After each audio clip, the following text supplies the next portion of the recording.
Chapter 1135. Dean was aware of the situation outside the energy shield. He looked up and saw Sislodi a glance. He was the most powerful chairman of the Terrace Consortium. He was even one of the most powerful figures in the entire Federation. It was no wonder that he could recognize him at a glance. This person was too famous. His popularity was no different from that of the Federation's chairman. Even a child who had just entered primary school could know his appearance and identity from the news, parent conversations, cartoons, and other aspects. He narrowed his eyes slightly and looked at him quietly. He seemed to have an idea of what he was thinking.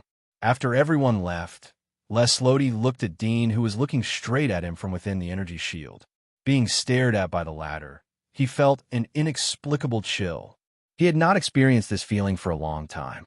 Only the Lord God had a stronger chill and majesty than this. Dean gave him the feeling that he was a fierce beast that would pounce on him at any time. Although Dean's eyes were very calm and tranquil, and there were 6 energy shields to isolate him, this feeling still made his hair stand on end, and his heartbeat could not help but slightly accelerate. Was this a real demon? His eyes flashed slightly. He didn't immediately start the instrument, but said, "You don't seem surprised." "What are you surprised about?" Dean asked. Sislodi smiled. Since the other side didn't understand his meaning, he didn't intend to explain, so he said, "Nothing. Shouldn't you be surprised that the one who caught me is you, the boss of the Terrace Consortium?" Dean said lightly. Sislodi's eyebrows slightly raised. "You expected it to be me? You have the right to let me enter Randy's company to get the highest authority, and you can mobilize 3 Genesis God mechas to surround me. You even sacrificed 1 Genesis God mecha to self-destruct. Besides you, who else has the qualifications?" Dean smiled lightly. Sislodi glanced at the young man and suddenly felt that the latter's age seemed to be a mystery. This calmness and confidence were not like a young man under the age of 30 who had just integrated into society. "Then guess why I asked you to come here?" Sislodi said with interest. Dean indifferently said, "Since I have fallen into your hands, then I don't care what you do." But he didn't expect this young demon to be so cautious and mature. He knew that it was useless to say more. He didn't want to be perceived by the Lord. He no longer paid attention to Dean and said to the huge computer on the side, "Sir, the people have been dismissed." Dean saw Lancelot's sudden action. Even though he was always calm, he couldn't help but be stunned. But in the next second, the broken thoughts in his heart instantly connected. The thought made his heart beat fiercely. His pores contracted, and he felt an indescribable chill. At this time, the complex structure of the computer started to operate. At the same time, Dean suddenly saw a light screen shining from the outside about 3 meters in front of him. It turned into a virtual human figure. The figure gradually solidified. The whole body was bathed in hazy light. It was like a virtual projection of a god. The technology of this virtual projection was extremely advanced, and the projected image gradually became no different from a real person. When he saw the face of this person, Dean was stunned again. He looked at the person in disbelief. This was an Eastern face. He had only seen it 2 or 3 times, but he would never forget it, because this person's face was very handsome. He was as perfect as a god. His identity was so noble that it was unimaginable. He was called the god of science and technology by the Federation. The god of science and technology had obviously expected Dean's reaction. He just smiled and said, "You also go back." He didn't turn around. His back was facing Lancelot. His tone was commanding, which showed his supreme status. Lancelot didn't show the slightest anger. His face was very humble. His previously straight back was slightly bent. He respectfully responded and then looked at Dean in front of him. He turned and walked down the platform. He left the bottom of the base. When the alloy door closed, only Dean and the god of science and technology were left in this huge base. The sound of the door closing was very empty. "You're not dead," Dean blurted out after the shock. The god of science and technology smiled. "It's impolite to greet others for the first time. It shouldn't be the first time we've met, right?" Dean said. The god of science and technology faintly smiled. "It's not wrong to say that. You have seen my sculpture and seen my appearance. Now I'm just a projection. It's no different from a sculpture. So it's not the first time we've met. Dean didn't have the leisure to entangle with these issues. He immediately asked, "Aren't you a person from 300 years ago? No one can live for 300 years, right? Did you freeze your body for a period of time? Or did you have a head transplant operation?" The god of science and technology didn't become impatient in the face of Dean's series of questions. He smiled. "You said that no one can live for 300 years. But I'm not a person." Dean was startled. His face slightly changed as he thought of the god of science and technology. "Do you know why I'm looking for you?" The god of science and technology smiled. Dean's eyes lit up as he shook his head. "I don't know. But it shouldn't be to dissect me or to get information about the Empire from me. After all, the Federation and the Empire have a long history of war. They have long understood these things thoroughly. Even if they really catch the current king of the Empire, it is estimated that they won't disturb people at the level of Abyssal, let alone you." The god of science and technology laughed. "That's right. I'm looking for you because your identity is different from anyone else." "My identity?" "Yes, the same identity as me." Dean was startled once again. His first reaction was not to doubt the falsehood of Dudian's words. Instead, he was pleasantly surprised and even honored. However, this thought was dispelled in an instant and was replaced by an unspeakable horror. He pretended to be puzzled and confused as he asked, "Same identity as you? Could it be that I'm also a god? How come I don't know about this?" The god of science and technology revealed a mysterious smile. "You are not a god, but a demigod." "Demigod?" "Yes, your body has the potential of a god. Do you remember the first time you opened your eyes and saw the world after you were born?" Dean's mind was filled with the images that Crimson Moon had seen when she looked at his memories. Those images had long been forgotten by him. But Crimson Moon's magic mark ability brought them back to him. Every year, every day, the images clearly emerged in his mind. He couldn't help but clench his fists. He felt an indescribable pain. Chapter 1136. The god of science and technology observed Dean's reaction, and a trace of surprise flashed in his eyes. Although he asked, he didn't think that Dean remembered when he was born, but from Dean's reaction, it was obvious that he knew something. The god of science and technology became more interested. "Look at you. It seems that you already know your identity. Then you should also remember your maker, right?" Hearing the word maker, Dean's body trembled slightly. There was a strong anger that he wanted to vent, but this time the person he was facing was not Crimson Moon or Burrow, but the god of science and technology that he couldn't see through. He knew that even if he continued to deny or even deceive himself so that he wouldn't think about those images, it was already meaningless. When Crimson Moon looked through his memory, he saw all the images after he opened his eyes. Although he was in the device at that time and couldn't hear the voices of his parents, he had already read their communication from their lips when they spoke, and he also knew his true identity. A hope that was created, at least in the mouth of his parents. He was Hope, a new form of human evolution, also known as a new human being. And his smart and lovely sister, who was very good to him, was also an experimental subject. But in comparison, he was more perfect. This was also why, when the unexpected natural disaster came, he was chosen as a survivor and slept in the freezer. Although he also didn't know why in the eyes of his parents, his sister, who was far more beautiful and intelligent than him, wasn't as perfect as him. What was their definition of a new human being? He had never thought about this because he didn't want to think about it, and continued to bury this memory in the deepest part of his heart. Because once he figured it out, he would only get sadness in the end. Seeing that Dean fell into silence, the god of science and technology wasn't angry. He smiled and said, "There aren't many gods' fetuses in this world, and you should be one of the few left. Maybe 1 or 2 gods' fetuses can be found in the Fire Dragon country in the north. As for the empire where you live, maybe the emperor is also a god's fetus, but it's too difficult to catch them. On the contrary, you are obviously a god's fetus, but your strength is pitifully weak. If I'm not wrong, you should have been chased by that emperor, right?" Dean recovered from his sorrowful thoughts. He couldn't help but be startled when he heard the words. He didn't understand. However, the divine fetus, in his words was obviously referring to himself.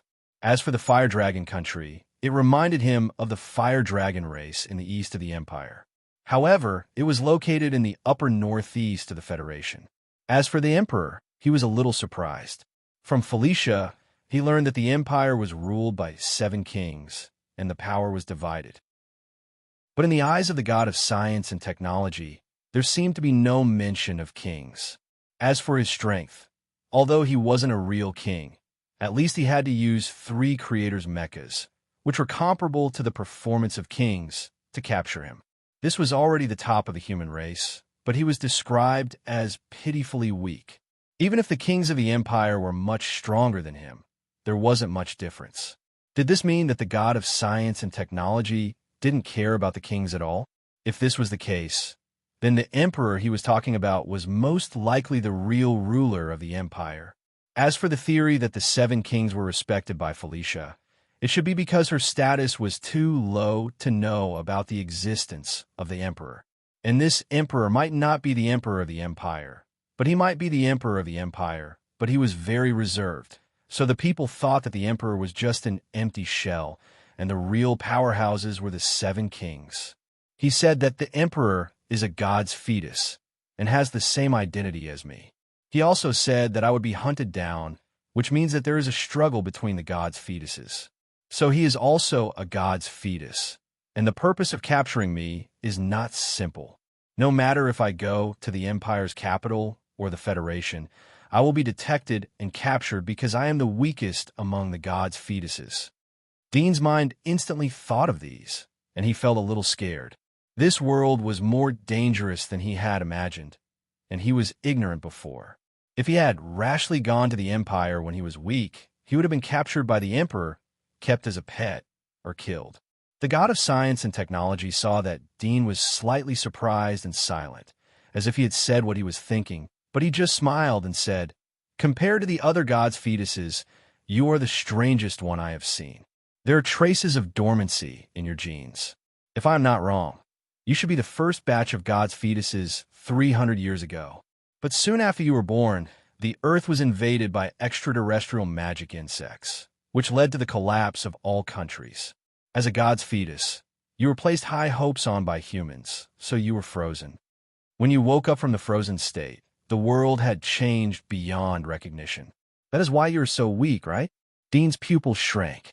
Even if he wanted to control his emotions, he couldn't help but feel a trace of horror and even a little creepy. The god of science knew him in more detail than he did. If it wasn't for the experience of Crimson Moon looking through his memory, he wouldn't have known his true identity. But none of this escaped the god of science's eyes, and he even knew that he had entered the frozen chamber. Is this the ability of God? Seeing Dean's shocked expression, the god of science and technology knew that he had hit the nail on the head. He smiled and said, "If that is the case, everything could be explained." Dean calmed down and stared at him. He said, "What is a god's fetus? Are you also one of the god's fetuses? What is the purpose of the existence of the god's fetuses?" This is a story from a long time ago. The god of science and technology did not refuse to answer.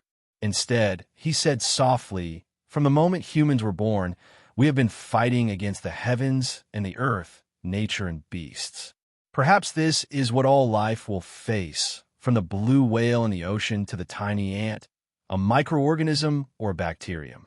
It is the same, living in the midst of fighting. And the purpose of the struggle is to survive.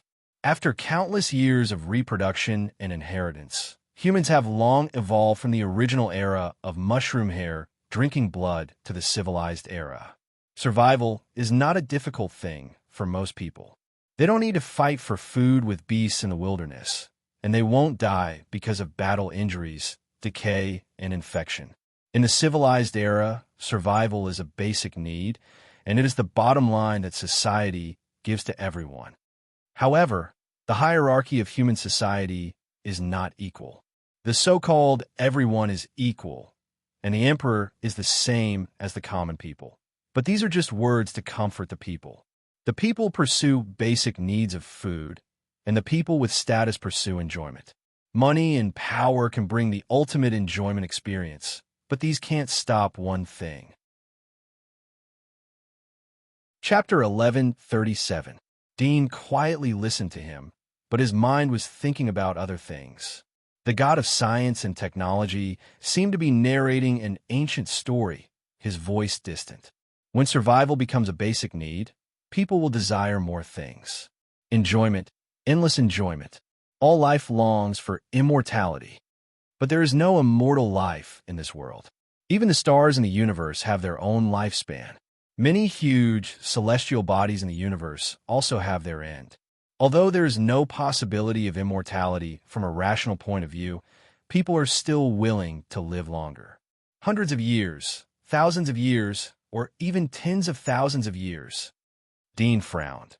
Do you mean that the purpose of creating the gods' fetuses was to find a way to let humans live longer? And we are the test subjects? You're only half right. The god of science and technology smiled. The gods' fetuses are the evolved version of human beings. They have the adaptability and the ability to evolve beyond human beings. If the world wasn't invaded by the magic insects and the earth was still the same, then the lifespan of the divine fetuses like us would be double that of ordinary people.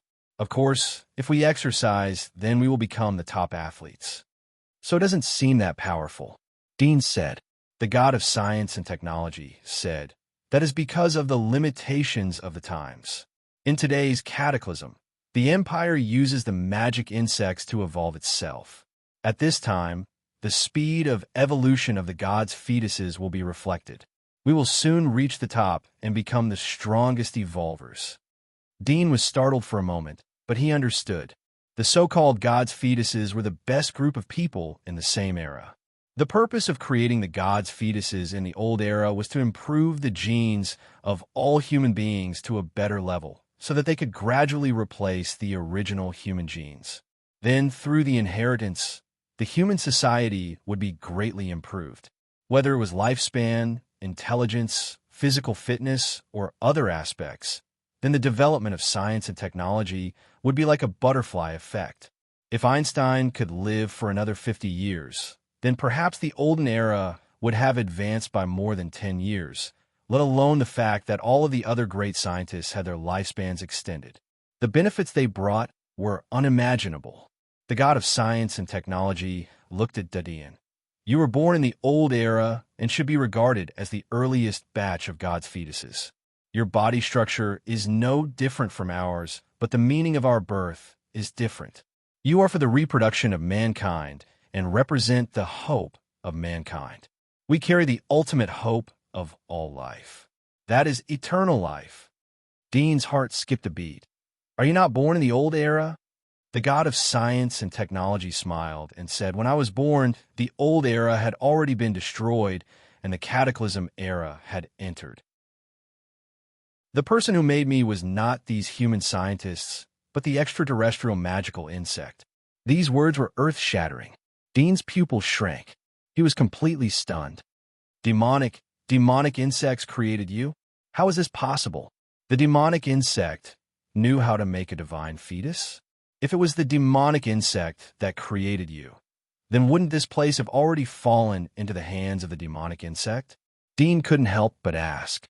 The god of science and technology smiled.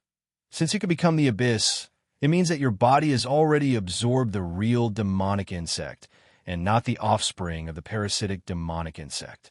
Since you have absorbed the demonic insect, then you should know that their level of technology is not inferior to our Earth. Otherwise, they wouldn't have crossed the galaxy and invaded our Earth. After all, the humans in the old era couldn't even walk out of the solar system. Dean thought of the Iceworm King that he had caught. It was in a demonic insect spaceship. These disgusting demonic insects had no hands and feet and looked like slimy white loaches. However, their intelligence was not inferior to humans. It wasn't difficult for them to infiltrate into the human society, to understand the history and development of mankind, and to master human technology. So, you're a puppet controlled by the demonic insect? Dean looked at the god of science and technology coldly, but his heart was a bit gloomy. The 7 kings of the Empire were controlled by the demonic insects, and the Federation had fallen. How could there be a real pure land for humans on this earth? The god of science and technology shook his head and revealed a mocking smile. These demonic insects are smart, but they underestimated me. Do you know why I'm meeting you in this form? What do you mean? Dean looked at the illusory figure of the god, and his heart trembled. He knew that his guess was confirmed. The god of science and technology looked at him, but didn't continue. He looked up and slowly said, "Soon, the blood moon will come, and the demonic insects will make a comeback. Before they come again, I must master a higher power. In other words, I must become a real god. Only in this way can I survive." Dean didn't expect that he would use the word survive on himself. For the civilians of the Federation, survival might be a problem that they had to face every day. But the god of science and technology was the faith of the Federation. His status was countless times more honorable than the chairman.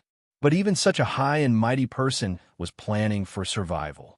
Moreover, the blood moon will come, that the god of science and technology said, made his heart jump. He vaguely remembered something.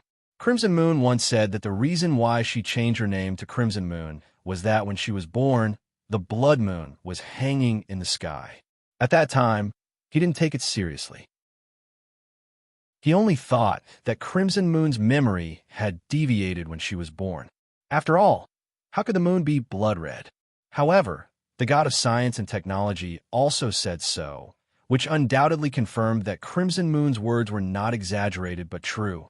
If the demonic insects will come when the moon turns blood red, doesn't it mean that when Crimson Moon was born, the demonic insects visited Earth once? No, this doesn't seem to be the main problem. The main problem is that the big countries of the old era joined forces but failed to completely wipe out the demonic insects from the Earth. How could they make a comeback? Seeing Dean's bewildered expression, the god of science and technology faintly smiled and said, "In the old era, countries launched nuclear weapons and dropped hydrogen bombs all over the world. Although the Earth was bombed beyond recognition, the technology of the demonic insects wasn't weak. The information was transmitted almost instantaneously. When the nuclear weapons were used in the war, the demonic insects were already prepared. But the demonic insects didn't expect that the power of the nuclear weapons would be so terrifying.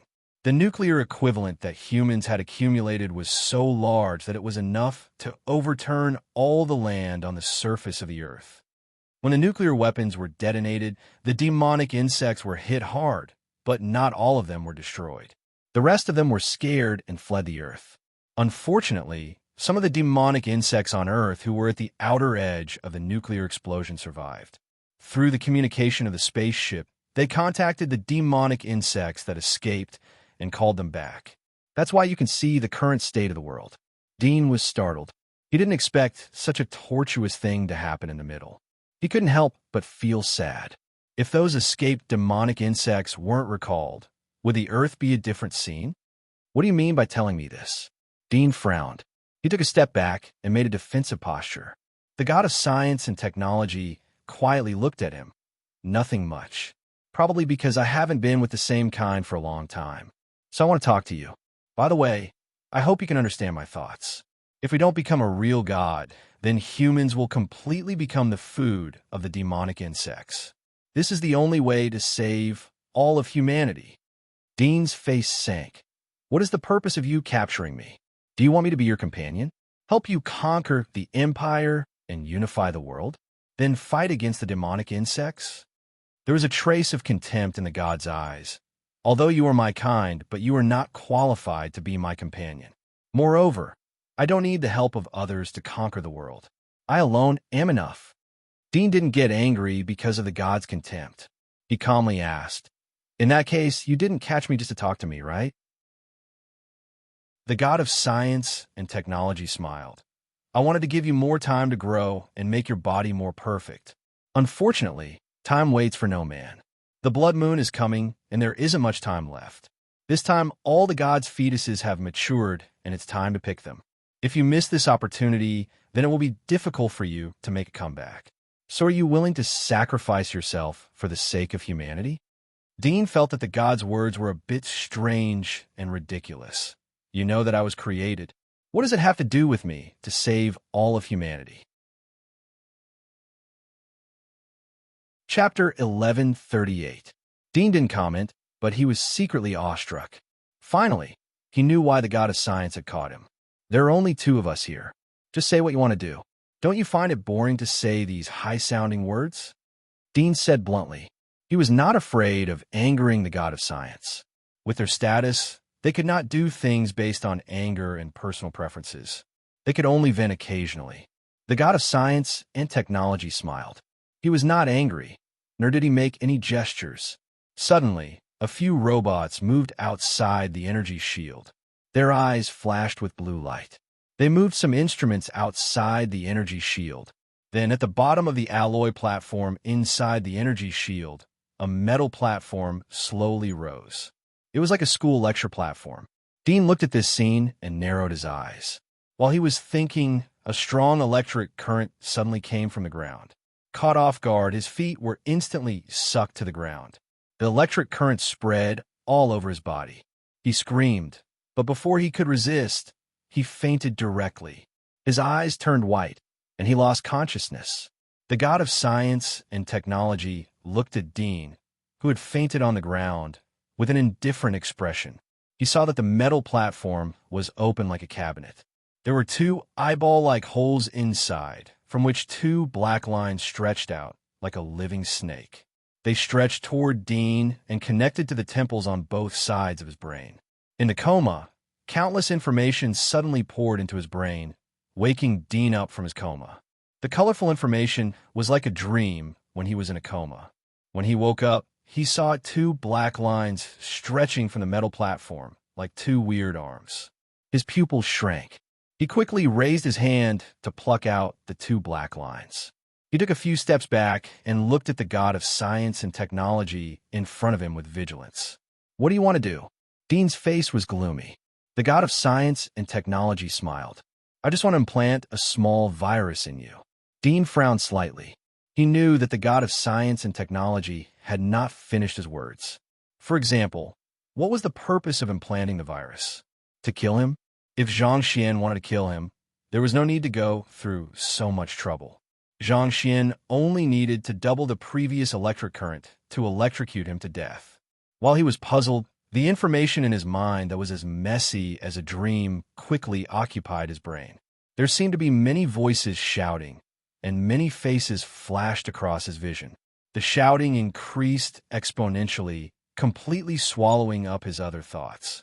He had no energy left to think about anything else. He could not help but hold his head and shout, trying to drown out all the voices in his mind. His roar was angry and lacerated, like a trapped beast. His roar lasted for a quarter of an hour before he stopped. It was as if he had used up all the energy in his body. He panted heavily and then felt an inexplicable sense of emptiness and confusion. Although the voice in his mind gradually weakened, he could not help but feel a sense of emptiness. He looked up at the god of science and technology in front of him and felt a little unfamiliar. He did not know who this was.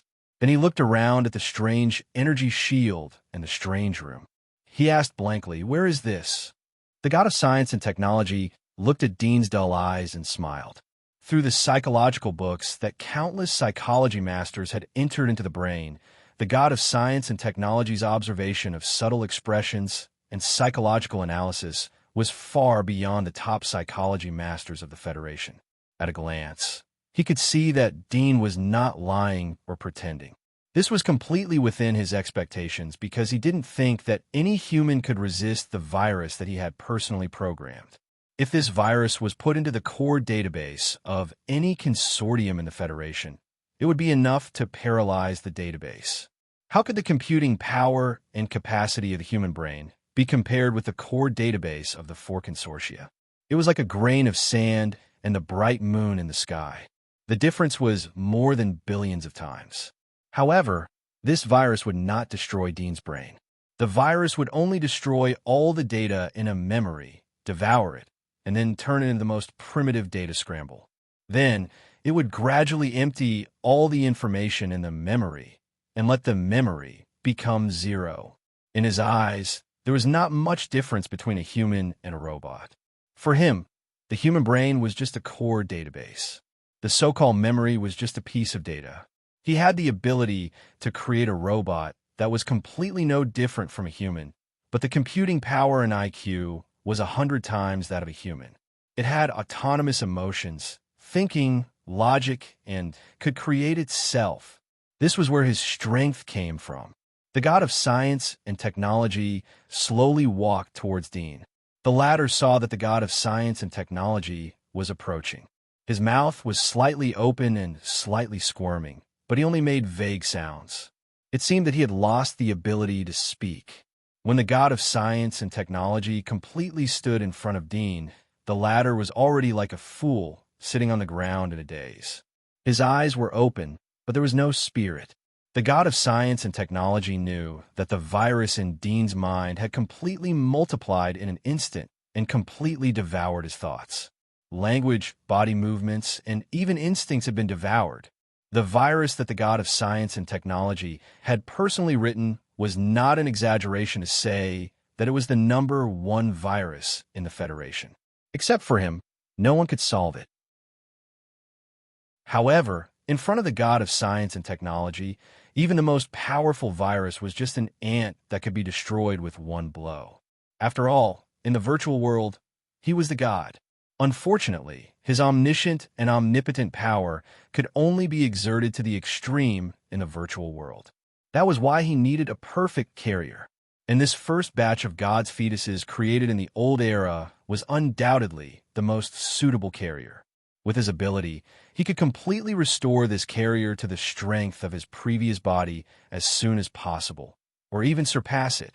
If you were willing to surrender, you could have kept your consciousness and transferred it to the most powerful mech, making you my most capable subordinate. Unfortunately, you've missed this opportunity, the god of science and technology said softly. The next moment, the surrounding energy shields gradually disappeared, and the 6 layers of energy shields converged one after another. Then, a few robots could be seen carrying a huge glowing light ball, like a round light bulb with a diameter of 4 to 5 meters. The light ball was sent to the metal platform, and the robots retreated to the side.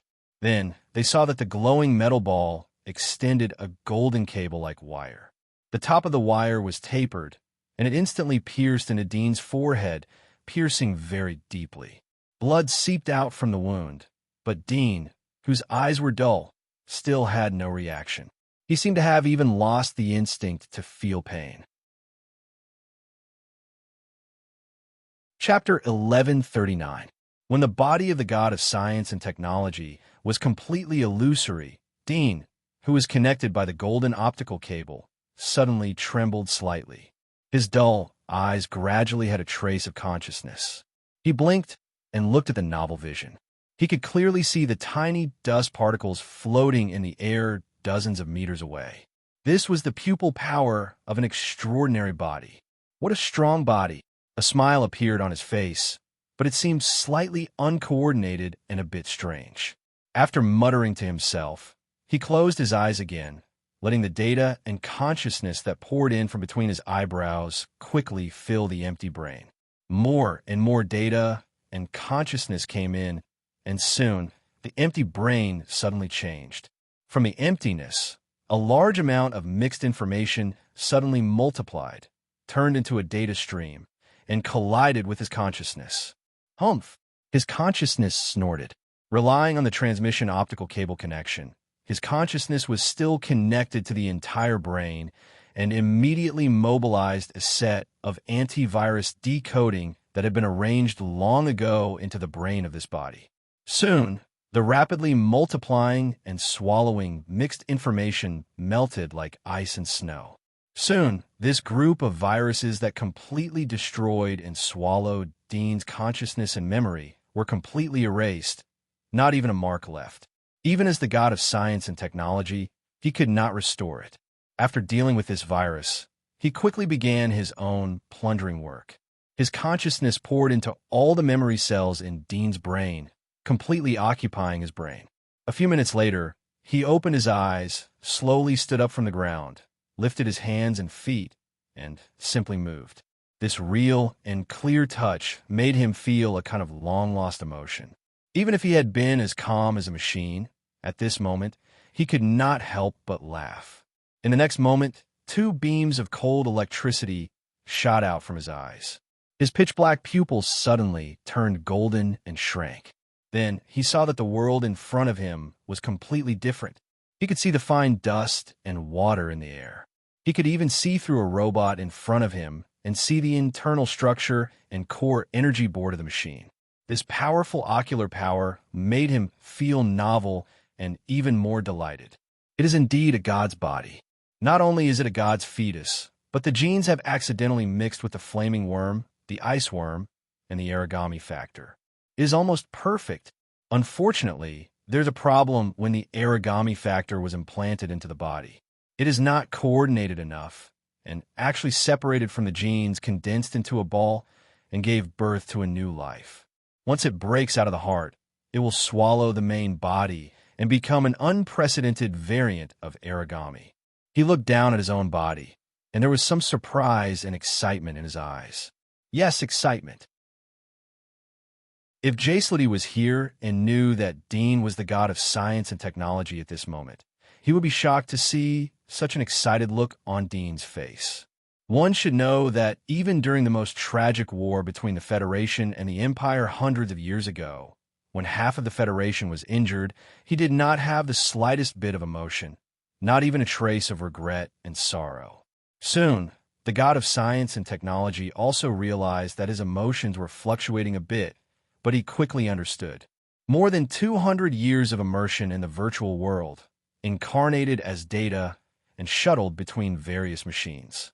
My mind has become stiff and mechanical. Now that I have plundered a new body, I feel like I have come back to life and become a human, no, a god. His eyes were shining brightly. Although this body is not coordinated enough when the origami factor is implanted, but I can correct it. Previously, from his genes, I can see that his body is not only a god's fetus, but a little special. I did not expect that he has already embarked on the path that I want to take. Originally, he planned to plunder a god's fetus body like Dean's, and then use the flaming insect, the ice insect, and the origami to transform his body into a perfect god's body and evolve into a real god. But he did not expect that Dean's body was already a god's body. But because the surgery to implant origami was not perfect enough, there was a small mistake, which caused the god's body to be broken. When the extraterrestrial magic insects attacked the Earth, it was because they saw the special characteristics of a human body on Earth, which coincided with the flaws of the extraterrestrial magic insects, and could help them achieve immortality. The god's fetus is a person who can play the human characteristics to the extreme, and is also the most suitable target for the magic insects. However, for more than 200 years, I used the AI to calculate countless experimental methods, plus the information obtained from the magic insects and origami, and finally calculated the most perfect synthesis route. Not only does it have the unlimited regeneration ability of the magic insects, but it also has the ability to devour all matter like the origami. If it reaches the extreme, even the air can be devoured as nutrients, and once formed, it cannot be killed. Even the fire of the sun, absolute zero, cannot destroy me. Even in the vacuum of the universe, I will not die. I am not afraid of the low temperature in the vacuum. I am not afraid of the radiation in the universe, and I am not afraid of the lack of food. Next, all I need to do is to fix this hidden danger in my body. Thinking of this, the god of science and technology lowered his head. His golden pupils penetrated everything, and saw a pure golden heart on the chest of the body, and the outline of the monster baby in the heart. He slightly squinted his eyes. A trace of coldness and murderous intent flashed through his eyes. Once the origami in the heart hatched, he could not predict what kind of monster it would be. But without a doubt, the latter would have unimaginable potential, plus the terrifying devouring ability and growth that the origami was born with. Maybe in a short period of time, it could bring the whole world into a crisis. The high and mighty emperor in the empire and the two dragon kings in the fire dragon empire were probably still thinking about the fight between them, but they did not know that inside this small abyss body, there was something more terrifying than nuclear weapons. However, fortunately, he had successfully seized this body, and he felt that he had inadvertently saved the entire human race once. And there was a trace of a mocking smile on the corner of his mouth, but soon his eyes became calm. From now on, he was the master of this body, and naturally, he had to remove this hidden danger. However, in order to remove this heart, I have to find something else to replace it. The god of science and technology's thoughts were very fast, and he could calculate millions of possibilities in a second. There was still a golden optical cable connected to the forehead of Dean's body, and part of his consciousness was still in the brain, so he could use all the computers in the entire Federation to help him calculate. So he quickly thought of the difficulty of removing this hidden danger. This body is, after all, an incomplete divine body. If I rashly remove the heart, it will not take long for me to die. If I replace it with the heart of another person with a strong physique, this heart is just an evolution of ordinary human flesh and blood. Although it is strong, but under the terrifying genes in this body, it will either be melted or crushed. There are only 3 options. Chapter 1140. He came from the Empire, and his heart should have been lost there. I can find it from his memory, but his memory was torn apart by the virus, and the virus was erased by me. If I want to restore the virus, I will need to use the power of the mainframe to calculate, which will take some time. Even if I can find his memory and know where his heart was lost, based on his situation, there's a 90% chance that his heart no longer exists in this world. The god of science and technology mumbled to himself and sighed in his heart. He could only put this option aside. The first thing I need to do now is to remove his heart and temporarily replace it with a mechanical heart. Although it will become the weakness of this body, given time, I will be able to find a way to perfectly integrate the origami factor into his body again and form a new heart. At that moment, I will become a perfect life form. Not only will I have extraordinary power, but my consciousness will also be connected to the virtual world. When I create the dream entry system, I will be able to build a dream world and let everyone live in the dream world. Be it on Earth or in the dream world, I will be the only god. Thinking of this, his eyes shone with golden light, and his blood was boiling. After a few breaths, he gradually suppressed the excitement in his heart. The loneliness of being trapped in the virtual world for more than 200 years was released after he obtained this young man's body. At this moment, he had regained his calmness. His eyes were like lightning and extremely cold. He was just about to use his consciousness to connect to the virtual world, to control a robot, to call Lancelot and the others to come in and listen to his orders. Suddenly, he felt that there was something strange in his head. It was as if there was a tumor stuffed in his head, and he felt a little dizzy. What's going on? He was shocked. Could there be hidden dangers in this body? With a thought, a robot quickly flew over. Its shiny alloy body stood outside the energy shield, acting as a mirror. He looked at the reflective alloy body of the robot and saw his own reflection on it. His face was filled with surprise. He immediately used his X-ray vision to look at his own brain. However, as soon as his pupils saw through the body of the robot, he saw its internal structure. He did not use the reflective body of the robot to see his own brain and body structure. I can't use X-ray vision to look at myself in a mirror. The god of science and technology was stunned for a moment. He immediately used his consciousness to mobilize all the machines on this floor. He could control any machine that was connected to the internet. In the virtual world, rather than saying he was a god, it was better to say he was the strongest virus. Body check scan. The god of science and technology ordered through his consciousness. Several instruments that detected Dean's body data were immediately mobilized. They automatically turned on, flashing green indicator lights. Dean's body data was scanned into the instruments and analyzed quickly. Soon, the god of science and technology saw his own body structure scanned by the instrument. In the image, deep inside his brain, near the back of his head, there was a thumb-sized stone ball. This is the god of science and technology's eyes widened in shock. However, in the next moment, he felt a sharp pain in his head. The intense pain seemed to be tearing his brain cells apart. The god of science and technology, who had not experienced pain for more than 200 years and had not even felt the sensation of touch, was instantly stimulated by the intense pain. Even the part of his consciousness in the virtual world was trembling, causing chaos. At this moment, with Dujo City as the core, many computer systems in the nearby large cities were showing strange, garbled codes. This was a large-scale computer virus situation. Many people were at a loss, thinking that the machines were broken. Some even cursed and cursed angrily. The god of science and technology naturally did not pay attention to these things. At this moment, he did not have the mood or consciousness to pay attention to these things. His mind was filled with pain, and after the intense pain lasted for a few seconds, a turbulent and chaotic consciousness suddenly rushed into his brain. This consciousness was made up of many memory fragments and pieces, and they quickly engulfed his consciousness in a sweeping manner. Roar! The god of science and technology heard a crazy roar.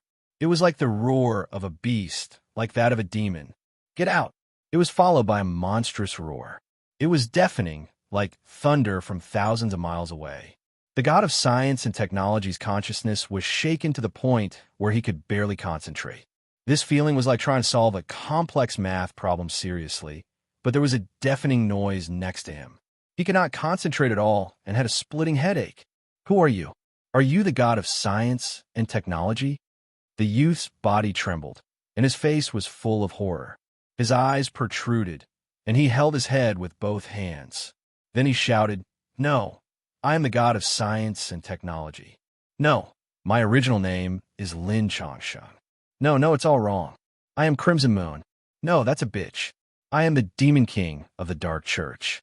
He looked up to the sky and screamed. His face was filled with pain, and his expression was terrifying. Sharp blades gradually protruded from his body. He looked like a monster. The sharp blades dispersed like black magic energy. Then, a blazing flame ignited on his hair. However, the flame did not burn his hair. This was because the sun beast controlled heat. It allowed his body to absorb the heat energy from the flame. It was like a plastic bag filled with water that could not be burned by fire. He screamed and suddenly bounced up. He hit the energy shield above his head and fell to the ground. Like a beast, he used his head to hit the floor. I am Lin Changsheng. I am the god of science and technology. I have lived for more than 200 years. Disappear from me, you lowly mortal. The youth suddenly roared. His eyes emitted a monstrous cold light, as if he wanted to kill the common people. But the next moment, he grabbed his hair and roared, "No, I am Dean. Lin Changsheng is just a dream. That's why I created the dream system." He suddenly roared. His body curled up on the ground. He held his head and roared. His mouth roared indistinctly, and his voice was incomparably painful. After about 10 minutes, his body gradually stopped trembling and slowly came to a rest, as if he had experienced an intense hand-to-hand combat. He felt his entire body was drenched in sweat, but when he sat up, he could not help but laugh out loud. I won. He clenched his fists tightly. The smile on his face disappeared, and it was filled with hatred and anger. You were smart and cautious, but in the end, you still made a wrong move. He slightly sneered, but his eyes were filled with killing intent. It's over. Even if you held back, so what? In terms of memory and willpower, I will not lose to anyone. Chapter 1141. This battle of consciousness had made the god of science and technology extremely tired. He sat down and rested for a while before he felt a little better. Now this body is mine. Once I cure this body, who in this world can stop me? Lin Changsheng? The god of science and technology's eyes lit up as he sneered. His consciousness connected to the part of consciousness in the virtual world through the golden optical cable on his forehead. He ordered, "Prepare a laboratory for me immediately and 2 origami corpses. I want to conduct an experiment." His order was transmitted through his mind, but the next moment, the part of consciousness in the virtual world responded with a cold voice. "You're still here, hmm?" The god of science and technology raised his eyebrows, but his heart sank. What do you mean I'm still here? I am you, and you are me. If I'm not here, why would you exist? You've infected this part of my consciousness. Mortal, I've underestimated your capabilities. The consciousness of the virtual world said coldly. Its voice was filled with murderous intent, but it was also extremely rational. When the god of science and technology heard the virtual consciousness speaking to him in such a tone, he could not help but be furious. Then he thought of something and asked in surprise, "What's going on? Could it be that I've been infected by a virus?" No, no virus can hurt me. Wait, could it be that during the battle of consciousness, he had followed the data and transferred it into the virtual world? When he thought of this, his expression changed slightly, and he said coldly, "Don't think that I can't do anything to you just because you've been infected by the virtual consciousness." Fool! The virtual consciousness scolded coldly. Until now, you still don't know that you've been infected? The consciousness of this lowly mortal has mixed into your thoughts and hypnotized you. Hypnotized me? How is that possible? I'm Lin Changsheng. The god of science and technology could not help but sneer. Then do you remember whose body you've taken? The virtual consciousness said coldly. Of course it's. The god of science and technology was about to say that name without thinking, but when the words were about to come out of his mouth, he felt that it was not right. He could not help but lower his head, and his face was filled with doubt. Strange, whose body did I take? This body was originally mine. Someone invaded my body, and I expelled it. Lowly mortal, do you think you can fight back like this? Your body is mine, the virtual consciousness said in a cold voice. Hearing his words, the god of science and technology was instantly awakened, and his eyes were filled with anger. I know, you're the one who tried to steal my body. You're not my consciousness, so who exactly are you? The virtual consciousness snorted coldly. Since you've assimilated this part of my consciousness, then perish together with it. After saying that, a surge of chaotic data suddenly rushed out from the golden optical cable, quickly occupying the consciousness of the god of technology. The chaotic data was like a virus soldier, quickly devouring his memories. However, he was the god of technology after all, and he could instantly see through this chaotic data. He knew that it was a kind of data virus, and he knew that if he continued to stay in this brain, his consciousness would gradually be eaten away. He didn't hold back anymore. His consciousness flowed into the virtual world through the transmission cable. This is my home field. You're dead. The god of science and technology said coldly to the virtual consciousness. In the vast starry sky of the virtual world, the galaxy of the universe revolved around two giants. The god of science and technology was one of the giants. He looked at the illusory figure in front of him and was ready to attack. Fool! The illusory figure quickly solidified. It was an extremely handsome Eastern face. He said coldly, "Look at your face now." After saying that, he waved his hand, and the surrounding galaxy gathered countless planets.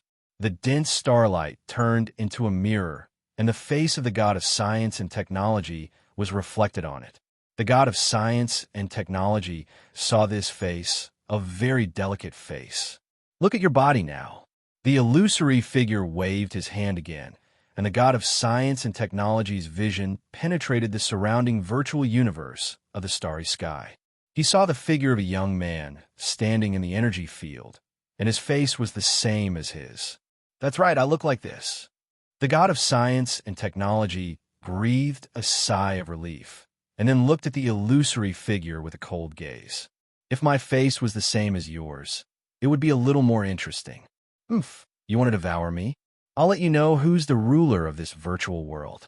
He also raised his hand, and countless meteorites surged over from the surrounding starry universe, colliding with the illusory figure and creating many ripples. The illusory figure's expression was cold, and the killing intent in his eyes suddenly disappeared. He was emotionless as he said indifferently, "No matter how I calculated, I didn't expect that you would retain your own consciousness, and I didn't expect that the consciousness you retain would be able to infect my consciousness or even hypnotize mine. In that case, you already knew that I would invade your brain and take over your body. You knew from the moment you came here. The god of science and technology was slightly stunned, suddenly feeling that he seemed to have made a mistake somewhere. I've underestimated you, but you've also underestimated me. The illusory figure's eyes suddenly burst with cold light. To me, this part of my consciousness can be created again at any time. You've hypnotized and infected him, wanting to use my own consciousness to deal with myself. But you don't know that before invading your brain, the reason why this part of my consciousness was left in the virtual world was to deal with such a contingency. The god of science and technology was stunned, somewhat at a loss as a thought flashed through his mind. Could it be that I've really made a mistake? The next moment, the illusory figure raised his hand and slowly said, "Second consciousness, unlock." Boom! The vast virtual universe suddenly exploded, and an unimaginably huge figure forcefully squeezed in from the universe, landing on top of the two of them. This giant's body was twice the size of the god of science and technology and the illusory figure, and he looked exactly the same as the illusory figure. However, the indifference in his eyes was even stronger, and the disdain in his eyes was as if the whole world was like dust that could be destroyed with a flick of a finger. I didn't expect that the day would really come when I can use my second consciousness. This huge figure's expression was indifferent as he looked down on the god of science and technology. Fortunately, I've kept the archive and copied my consciousness. Now, wake up and see who you really are. His forehead split open, and a divine glow enveloped the god of science and technology. Within the glow were countless memories being transmitted. When the god of science and technology saw the divine glow enveloping him, he could not help but feel a little frightened. Was his memory really wrong? If it was true, then so be it, as it proved that these two in front of him were also himself. But what if it was not a mistake? If his consciousness was awake and correct, then wouldn't he be bewitched if he allowed the other party's memories to be transmitted to him? This kind of hesitation only lasted for a few seconds. After all, he was the god of science and technology who had lived for more than 200 years. He was decisive and arrogant. His figure quickly dodged the memory glow, and with his familiarity and control of the virtual world, he immediately wrote countless viruses and attacked these two virtual consciousnesses who claimed to be him. Oomph. The second consciousness figure snorted coldly and also raised his hand to grab, mobilizing the countless viruses he had written. Like a colorful storm, or like countless meteorites crashing into each other, they surrounded the god of science and technology. And the illusory figure also wrote countless viruses to attack the god of science and technology. Seeing that the two of them could also use such powerful attacks, the god of science and technology was shocked and cold. He tried to seize the authority of the mainframe and seal these two consciousnesses in the virtual world. However, when his consciousness entered the mainframe, he found that the mainframe had already set a fixed rule. It could not seal him in these two consciousnesses, and he did not have the right to change this authority. Damn it, if this goes on, only the mainframe will be exhausted. The god of science and technology gritted his teeth. The three of them were using viruses to attack each other here. Try to use viruses to decompose each other. Moreover, the mainframe's calculations were used to write the viruses, so these virus attacks were like dust to them. They could not hurt each other at all, and if this went on, it would only damage the mainframe's lifespan. If this goes on, the attacks will exceed the mainframe's calculation limit. Once the mainframe is paralyzed, most of the Federation's equipment will be damaged. The god of science and technology gritted his teeth. Suddenly, he thought of a way. He quickly wrote a large cluster of viruses, and then secretly wrote a code in these viruses and transmitted it to his body, destroying the viruses in his body's brain. Chapter 1142. He retreated into that human's body.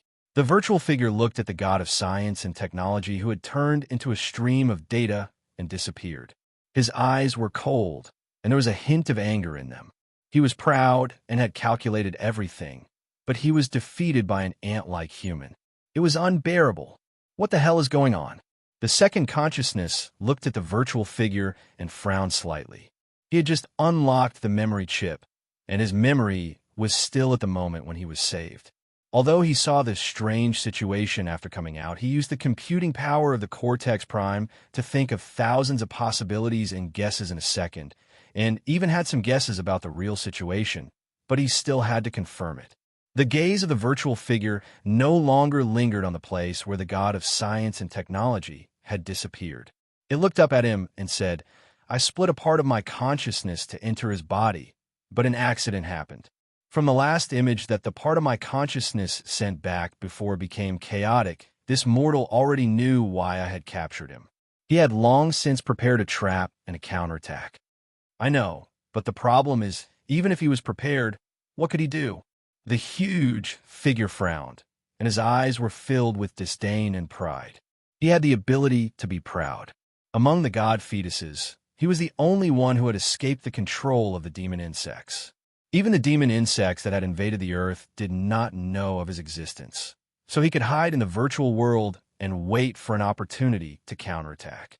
Once he seized Dean's body, it meant that he had enough power to launch a counterattack and even defeat the demon insects and become a master of this world.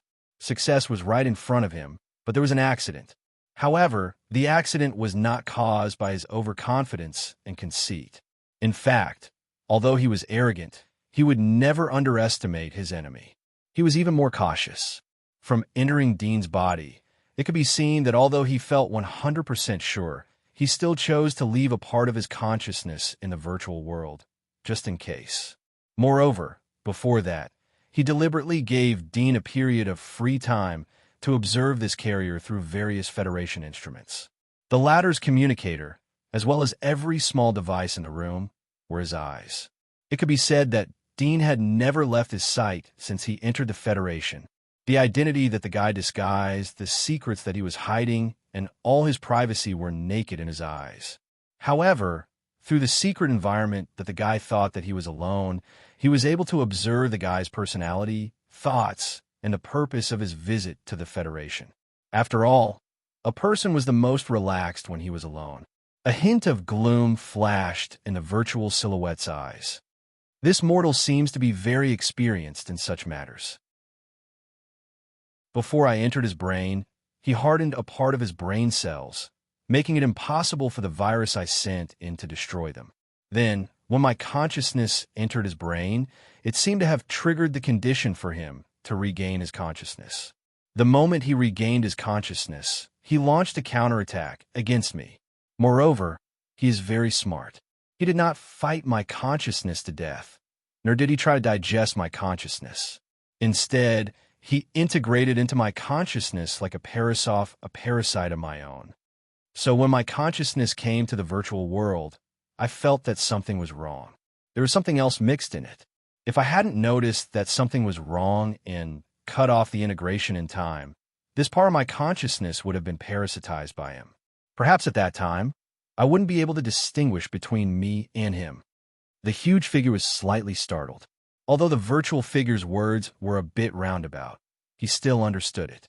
In a second, he figured out the doorway, as well as the wisdom and reaction of the mortal whom he regarded as a carrier. He could not help but show a trace of seriousness in his eyes. If it was him, he estimated that he could not do better than the latter. To be able to escape from his hands, this method was just like how he escaped from the demonic worm's operating table. Cunning, intelligent, and fast reaction. He felt that he had met his own kind, and this was a person not inferior to him. However, he was not the him from more than 200 years ago. In the more than 200 years of integration into the virtual world, how many things had he seen? In his brain, it could be said that all the wisdom of the entire Federation was gathered. Using his own petrifying magic mark ability, he divided his own memory cells into two, replicating them in his own brain and petrifying the replicated one. No matter how strong a virus is, it will not be able to attack something that has been petrified. This is just like a hacker No matter how powerful he is, he will not be able to attack a computer that is not connected to the internet. The huge figure narrowed his eyes slightly, and then chuckled softly, a dangerous light flashing in his eyes. Since he thought of using this method to fight back, I guess it is not just a parasite in that part of my consciousness. If I did not save a second consciousness, he should be trying in vain to use his parasitic consciousness to integrate with this part of my virtual consciousness. When the integration is completed, his parasitic consciousness in my consciousness will revive and devour my consciousness. This is his plan. Interesting guy. I didn't expect there to be such a person in this world. Unfortunately, if he had not become an obstacle to me, when I become a god in the future, he would have followed me under my command. He would also be a terrifying character. The virtual figure asked, "Then what do we do now? Although that part of my consciousness has been infected, it is still me. I still have the authority of the host and can enter the virtual world through other ports at any time. Even if we mobilize the robot army to encircle and suppress him, it will be useless. He can also control the robot army. Our carriers in the real world are all machines and are useless." The huge figure shook his head slightly, interrupted him, and said indifferently, "I will solve this. Since I have awakened, there is no need for your remnant consciousness to exist. Return to my memory." After saying that, he raised his big hand to grab him. The virtual figure was stunned, and a trace of struggle flashed in his eyes. He said, "No, I can exist. I am also me. You want to be independent with an incomplete consciousness?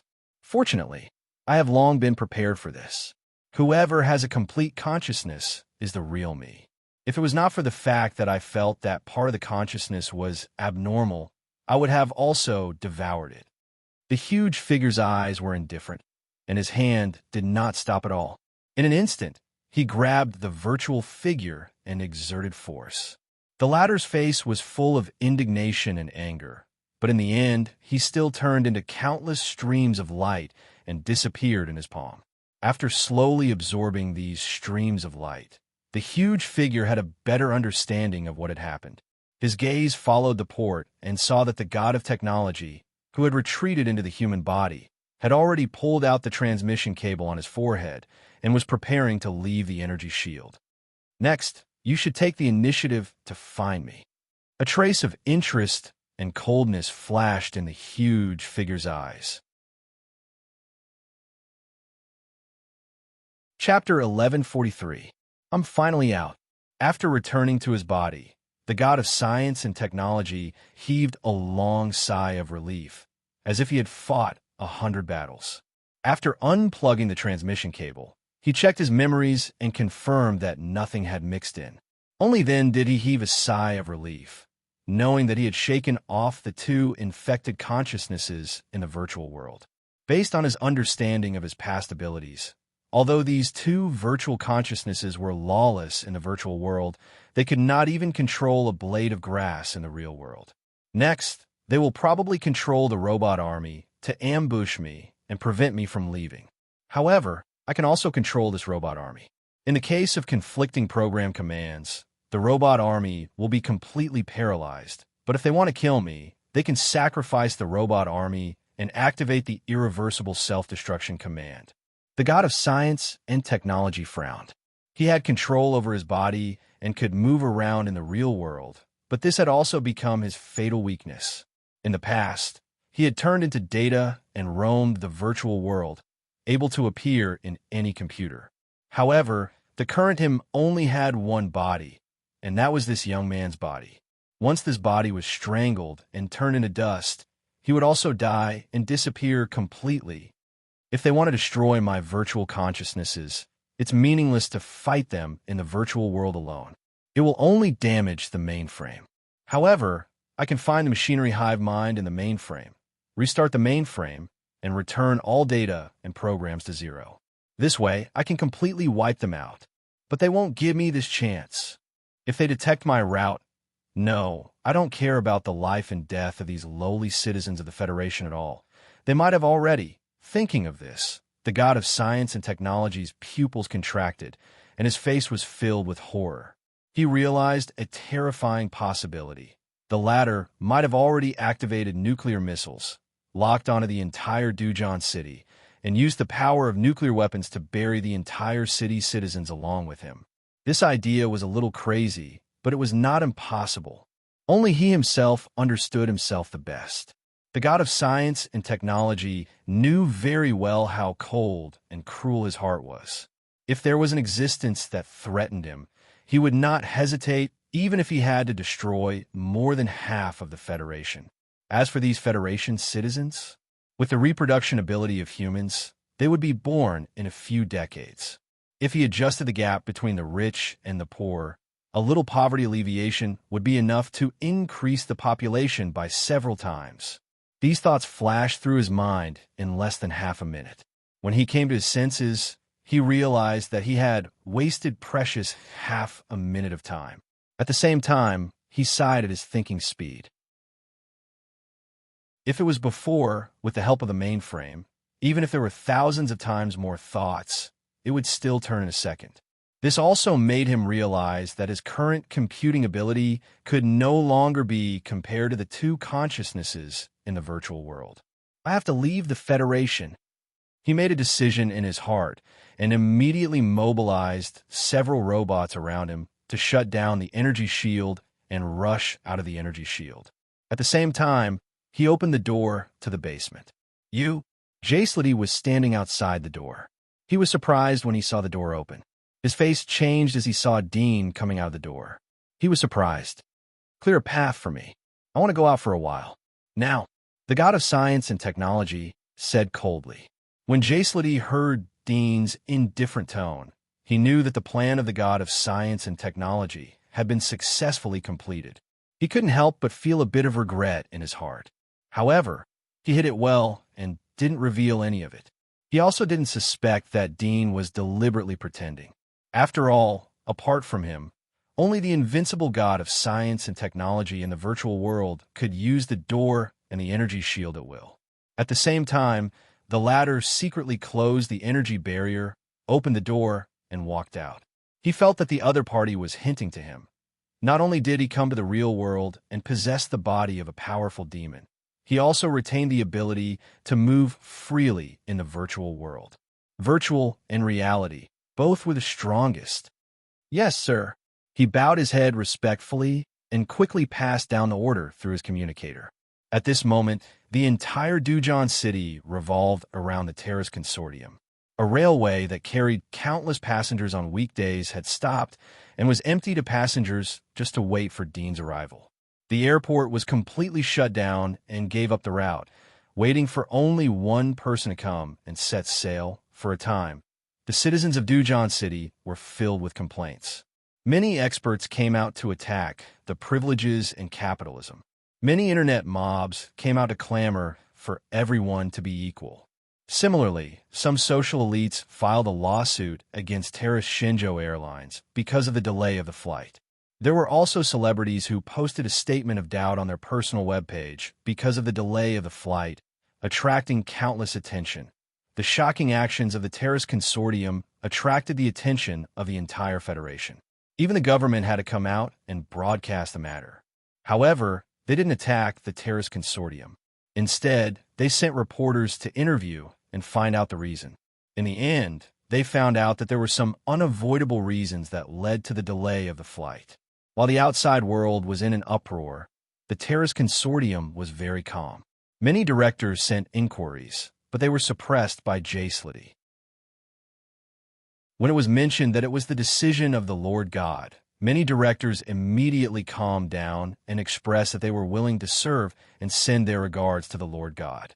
Accompanied by Jacelity and the others, the god of science and technology came to the waiting fighter jet outside the base.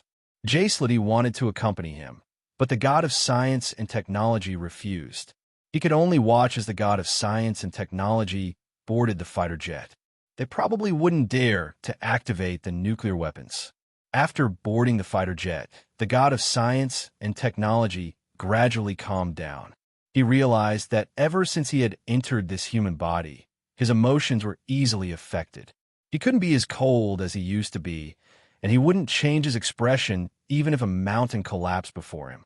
They should know the condition of my body. Even if the nuclear weapons were to be launched, I would be able to sense them in advance and avoid the core of the nuclear explosion. The god of science and technology thought to himself. The god of science and technology thought to himself. He had long since mastered this body and knew it like the back of his hand. It was as if this body had always been his body. There was no sense of unfamiliarity, and he naturally knew the abilities and strengths of this body. The most terrifying thing about nuclear weapons was the high-temperature radiation in the core of the explosion. However, this body had a magic mark called the Sun Beast, and its ability was to control heat. As long as he wasn't surrounded by the tens of millions or even hundreds of millions of degrees Celsius in the core of the explosion, he could control the heat quickly and reduce it to a level that his body could withstand. As for the nuclear radiation, he could also resist it by petrifying his body. Chapter 1144. I'll leave the Federation for now and return after I've perfected this body. It's never too late for revenge. The god of science and technology thought about his next plan. He had intended to reboot the mainframe, but considering that the other party would use suicidal attacks to harm him, it was a little risky, so he gave up on the idea. It wouldn't be too late for revenge after he had repaired the damaged parts of this divine body. However, without the technological guidance of the Federation, he could only sneak into the Empire or the Fire Dragon Nation to find solution. It would be another long and dangerous journey. Thinking about this, he sighed slightly and rubbed his brows, a little depressed. Half an hour later, the god of science and technology arrived at the wilderness outside of Dujo City through a secret passage. There weren't many people accompanying him or sending him off. He entered the vast wilderness alone, and a breeze accompanied by the smell of grass blew over. It made him feel alive. This is great. The god of science and technology took a deep breath, feeling that the worries in his heart had dissipated. He immediately activated his splitter wings and flew into the depths of the wilderness, speeding away from the peace circle. He knew that this wasteland within the Federation's peace circle seemed peaceful. Occasionally, there would be lone monsters and zombies. However, in reality, everything here was under the Federation's sight. In the depths of the wild grass, the unknown mechanical bugs might be the eyes that were spying on all of this. No pursuers? As he left the peace circle, the god of science and technology noticed that there were no pursuers behind him. He was a little surprised, but then he understood that if the other party wanted to send someone to kill him, the price would be too high. The only way was for all the Terrace Financial Group's creation, god mechas, to self-destruct. Even so, it was unknown whether or not they could kill him. After all, he existed in this young man's body, and he was also the owner of the mecha. After heaving a sigh of relief, the god of science and technology went deep into the area of demons outside the peace circle. Here, he could vaguely see the remains of human mechas buried in the soil. The mechas were all made of special alloys. Even after being soaked in the rain and soil, there were no signs of rust, but their colors were no longer as bright. Soon, the god of science and technology encountered the demons that were scuttling out of the forest. Courting death, the god of science and technology's eyes flashed with cold electricity. He raised his hand, and a sharp blade extended out like a whip, cutting off the head of the giant serpent monster. Blood splattered all over the ground. The feeling of battle gave him an inexplicable sense of exhilaration. Perhaps it was because he had stayed in the virtual world for too long that he had finally regained his human senses and sense of smell. This made him feel a sense of excitement from the bottom of his heart. The smell of fresh blood attracted other wandering demons. As soon as they appeared, they were targeted by the god of science and technology, who rushed over and killed them instantly. Stepping on the corpses of the monsters, the god of science and technology ventured deeper into the forest. Aside from encountering monsters along the way, he also encountered a team of mechs sent by the Federation to explore the monsters' territory. There were 6 of them in total. One of them was the Titan mech with extremely strong defense, comparable to a level 8 mech. The other was the Spider Queen mech that excelled in perception, able to release a large number of small robotic spiders that covered the surrounding area. There was also the Flame of the Goddess mech that specialized in long-range attacks. It controlled a few cannons and dealt wild damage. There was also the Close Combat mech Ghost Swordsman. It was graceful and agile, able to change directions in the air with the help of magnetic fields. It had great combat ability, but it was also extremely difficult to operate. With just a glance, the god of science and technology recognized the models and combat abilities of these mechs. He even knew their strengths and weaknesses. After all, these were genuine mechs produced by the Terrace Financial Group. Those master mech designers had already recorded the blueprints into the mainframe, which was equivalent to recording them into his brain. Those who see me shall die. The god of science and technology did not hold back. He turned into a demon slashing body, like an Azura that had crawled out of hell. Waving his sharp blades, he pounced at the few mechs. Without any suspense, the battle was completely one-sided. These indestructible mechs were easily sliced apart like tofu in front of the demon slashing body. The pilots in the mechs were all indescribably shocked. Their eyes widened, and they could only cry out the word demon before they died. After torturing and killing this team of exploratory mech soldiers, the god of science and technology continued to venture deeper. The demons he encountered were getting stronger and stronger, but he had no intention of retreating. Instead, in the continuous battles, he felt more and more at ease. It was as if he had been fighting like this for many years and had incomparably deep experience. And as the battles went on, that long-lost sense of familiarity gradually returned, making him obsessed. He felt that his control over his body was becoming more and more flexible. In the middle of the night, beside a lake in the forest, the god of science and technology leaned against the carcass of a 7 to 8 meters giant hairy elephant, looking at the bright moon in the distance reflected on the surface of the lake in front of him. The ripples were sparkling, quiet, and beautiful. In the depths of the forest, the faint howls of wolves and the cries of insects could be heard. A quiet night like this, without the hustle and bustle of the cities in the Federation, not only did he not feel uncomfortable, but he also felt nostalgic. It was very beautiful.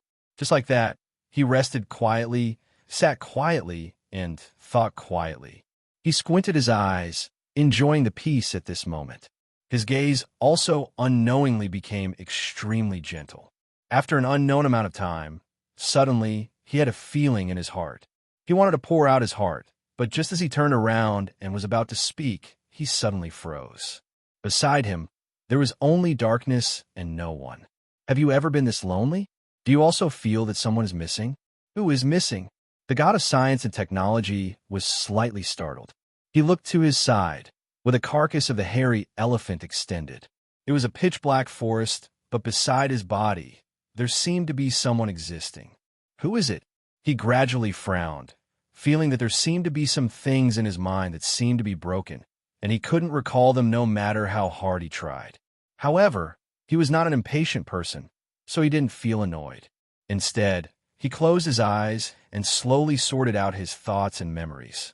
Countless scenes flashed through his mind like fleeting lights and passing shadows. The first scene was also the scene when he was born. Unlike other children, the first scene he saw when he opened his eyes was a layer of transparent glass. Outside the glass was the world, the warm smiles of his parents. He grew up day by day, but the transparent glass in front of him was always there. It seemed to be preventing him from integrating into this world. Until one day, the glass disappeared. He saw the end of the world, saw the invasion of demonic insects, and also saw his parents turn into demonic insects. They locked him in a freezer, sealed him in the darkness, and sealed him in eternal sleep. However, he was unwilling to give up. He escaped and entered a vast and boundless virtual world through a port. He wandered in the virtual world and saw all kinds of changes in the outside world, the life and death of countless people, the joy, anger, sorrow, and joy of countless people. The more he saw, the more he gradually found the core law. This core law determined the joy and anger of countless people, misery and joy. The principle of the weak suffering, the law of the strong dying, everything was arranged by the law of nature. Dutiful children served evil parents who repeatedly exploited their children. Evil children had kind parents who repeatedly asked for help, love, and sincerity, but were betrayed, half-hearted, but were treated with countless sincerity. A handsome face was worth countless true feelings, but an ugly face was worth countless indifference. Birth, old age, sickness, and death were pitiful and fortunate. Why were some people sad, and why were some people crazy? Was misery really misery? Was joy really joy? Fate, but it also had a core law. After more than 200 years of overlooking and observing, he had gradually understood it. So he became indifferent and numb. Numb was not just because he had seen too much, but because he had seen too much and understood it, so he became numb. As he sorted out these memories, the god of science and technology's mood also gradually became cold, and his emotions as a human were also slowly decreasing. However, there seemed to be a shadow in the bottom of his heart. Who exactly did I lose? He muttered to himself. The memories in his mind reversed again, circling around, and countless images flashed. Over and over again, when the number of flashes increased, he found that there were a few faces that appeared the most. And as he thought, they became clearer and clearer. When one of the beautiful faces appeared completely clearly in his mind, he suddenly froze, and then tears slowly flowed down, covering his face. How could I forget you? Chapter 1145. The sadness at this moment made the teenager choke with sobs. There was no trace of cold-blooded decisiveness in his body. Instead, he was like an ordinary weak teenager. His fingers clenched into fists. His face was full of pain, remorse, guilt, and anger towards himself. After a moment, he slowly stopped his sadness and buried this soft thing deep in his heart. His eyes quickly changed. They became cold, decisive, and without the slightest emotion. He said in a cold voice, "You have failed. My consciousness is not extinguished. I am Dean, the king of the dark church, the emperor of the holy church. All your memories will become my memories." No, impossible. Suddenly, his face was full of shock. He shouted angrily, "What bullshit, Dean? I am the god of science and technology. I am Lin Changsheng. You are just a poor person who has seen the outside world from the virtual world for more than 200 years. Ant-like thing, I've read your stupid and ridiculous story long ago. Abandoned by your lover, imprisoned, and watching your lover die tragically in front of your eyes, yet unable to do anything. How can a weak trash like you be compared to me?" Really? His face suddenly changed again. He was indifferent. "You said that I am just a passerby that you have seen. Then why do you know so much about me? Why do you know about my things? Is there anything in this world that can hide from my eyes? In the Federation, I know about anyone's things." He sneered again, but as soon as he finished his words, he suddenly frowned. It seemed that something was wrong. "Do you remember? Where did those scenes you saw happen?" He sneered. The next moment, his expression abruptly changed. He clutched his head in pain, rolled on the ground, and roared like a wild beast. At the same time, in the depths of his mind, the originally chaotic memories were suddenly torn apart at this moment. A piece of memory was torn into two, transforming into two consciousnesses. The moment these two consciousnesses appeared, they collided fiercely and fought with each other. They sent out countless thoughts in an attempt to hypnotize, assimilate, and devour each other. "Damn you! You are still alive. How dare you sneak into my memory? Damn it!" One of the consciousnesses was extremely angry. He was the god of science and technology Lin Changsheng. Now he had completely remembered everything. He had extracted Dean from his memory. He remembered who he was and those memories that belonged to him. At the same time, he also knew that because Dean had mixed into his memory, all the things he had done before seemed so ridiculous, and he almost fought with himself. "This is my body, my battlefield. Previously, I was unable to devour all of your memories. only a portion. Then I took the opportunity to merge my memories into yours, making you think that you had devoured me. Now, without the consciousness of the virtual world to back you up, without the mainframe to help you calculate, you are nothing. Feng Luo's eyes flashed with a cold glint in his eyes as he stared at Feng Luo. The other consciousness said coldly. It was Dean. His voice was full of killing intent and confidence. But only he knew that the purpose of showing such confidence was to attack the opponent's momentum in the upcoming battle. Now, the two consciousnesses were in conflict in his mind. Although the god of science and technology did not have the help of the virtual mainframe to calculate and lost the half of his consciousness left in the virtual world, he still could not be underestimated. And this time, if he lost, he would be digested until there was nothing left. It was like the first personality and the second personality in the body were fighting.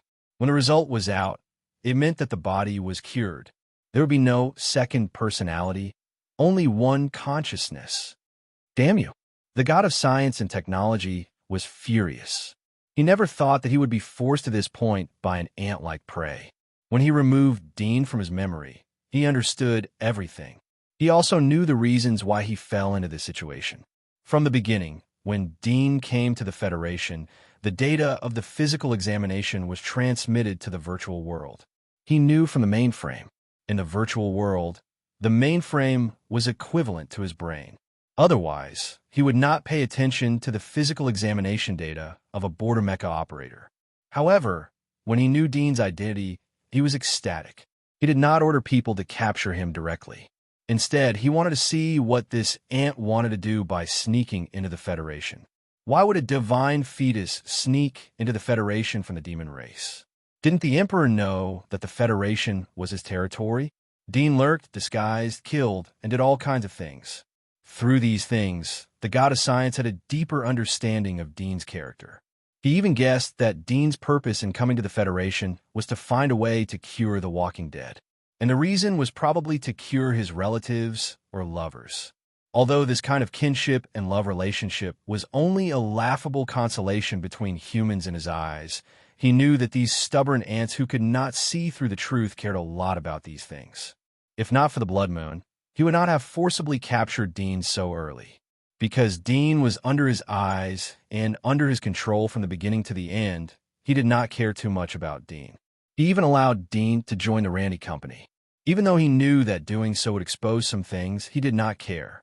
After all, in this Federation, even if Dean knew his existence and what he was going to do, so what?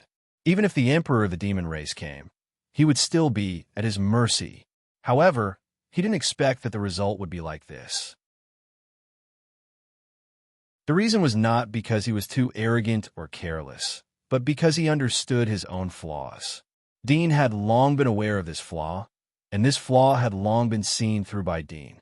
Dean had laid a trap for him. The flaw was that although he knew everything, he could not know everyone's thoughts at this moment. He could roughly analyze these people's thoughts through psychological analysis, but in the end, he could not penetrate into their brains. This was also the reason why he made the dream system. He wanted to completely control all life.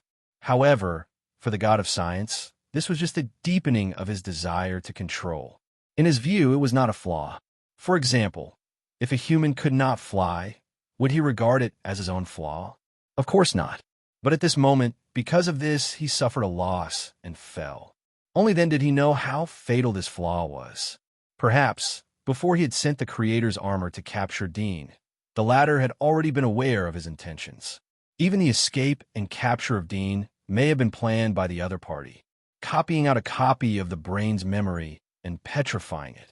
This was not only the ultimate control of the body's cells, but also a person with extremely strong willpower could do it. It was thousands of times more difficult than copying the memory with the help of the mainframe system. You already knew that I would plunder your body, but why did you dare to mix your own memory into my memory? Let my memory be the dominant one, so that you would not expose yourself and also avoid being destroyed. Instead, it would make my memory wrong and be rejected by my virtual memory. It also made me afraid of my own virtual memory, so that I would stay away from the Federation. The god of science and technology couldn't help but be angry. At the same time, he was also shocked.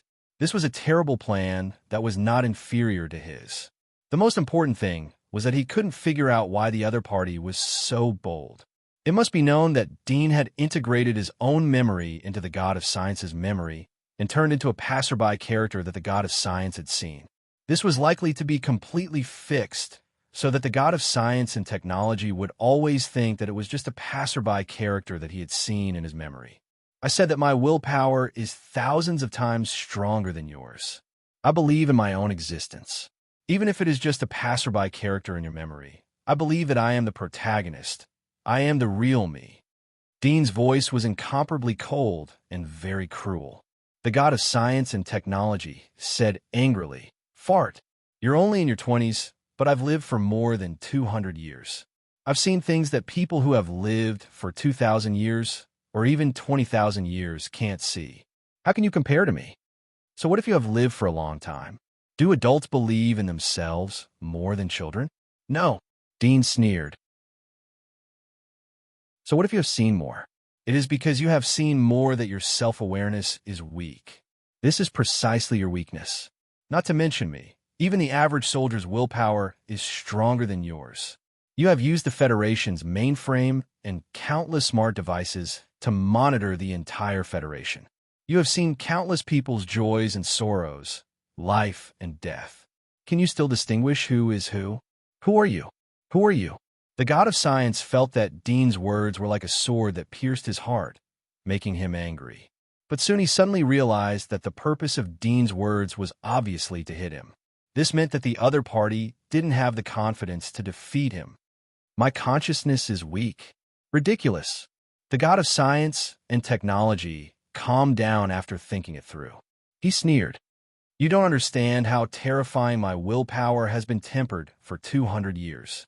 With your consciousness of more than 20 years, do you think you can compete with me?" Dean indifferently said, "In my opinion, you are just a chicken and a stray dog. You have long lost your consciousness. You don't even think that you are a human. You don't have love or hate. You only have rights. You just want to rule everyone. But you don't know what you could do even if you rule everyone. You're just born to rule. The world needs something to rule everyone. You're that thing. You're not a human, and you don't deserve to talk to me about willpower. I'm not a human because I am a god." The god of science and technology sneered. "How can you understand the will of a god? I don't know what a god is, but I know what a dog is." Dean retorted. "You think that you are a god overlooking all sentient beings. You don't get angry when your subordinates die. You don't feel sad for them. You think that life and death is up to fate. You know the cause of their death, the cause and effect, and even the reason why they came to this step, including their future achievements. You are omniscient and omnipotent. But because of this, you are ignorant and fearless. Even a dog will bark a few times when its owner who has raised it for a few years passes away. But you won't. So you're not as good as a dog. You have no self-awareness. You have no family awareness, no social awareness, no national awareness. You don't know where your family is. You don't know what role you play in your family. You don't know if you should treat your descendants well. You don't have the awareness and self-awareness of a human being. Instead, you despise humans. But you don't know that you are also a human. You pursue the so-called God, but despise your own kind. You think that God is noble and omnipotent while humans are lowly and stupid. The most ridiculous thing is that you don't have the awareness of a human being, but you perfectly inherit the human nature. It is human instinct to pursue beauty and abandon the dregs. Unfortunately, if you don't have your own force field and awareness, then what is the difference between you and a beast? The strength of human beings lies in constant self-restraint and self-cultivation. So you're neither a powerful person nor a noble god. You are just a dog living in the gap between humans and beasts. Nonsense. The god of science and technology was furious. He roared, "Do you think that you can defeat my faith with just a few words? You're saying all this just to strike a blow to my willpower. But you are wrong. The more you say this, the more it proves that my willpower is stronger than yours. Once I kill you, I will return to the Federation. From today onwards, I, Lin Changsheng, will be the supreme god in this world. As for you, you are just an ant, ignorant, lowly human. Is that so? Dean's voice was ghostly and cold. Do you know why I dare to take the risk of merging into your memory? Because I know that I can eventually break away from your memory. Because my faith is strong enough. I believe in myself. Also because your memory is weak and vulnerable. My obsession is deeper than yours. I have a reason to live. I have a reason to believe in myself. Because there's a person waiting for me. She belongs to me. So I must live for her.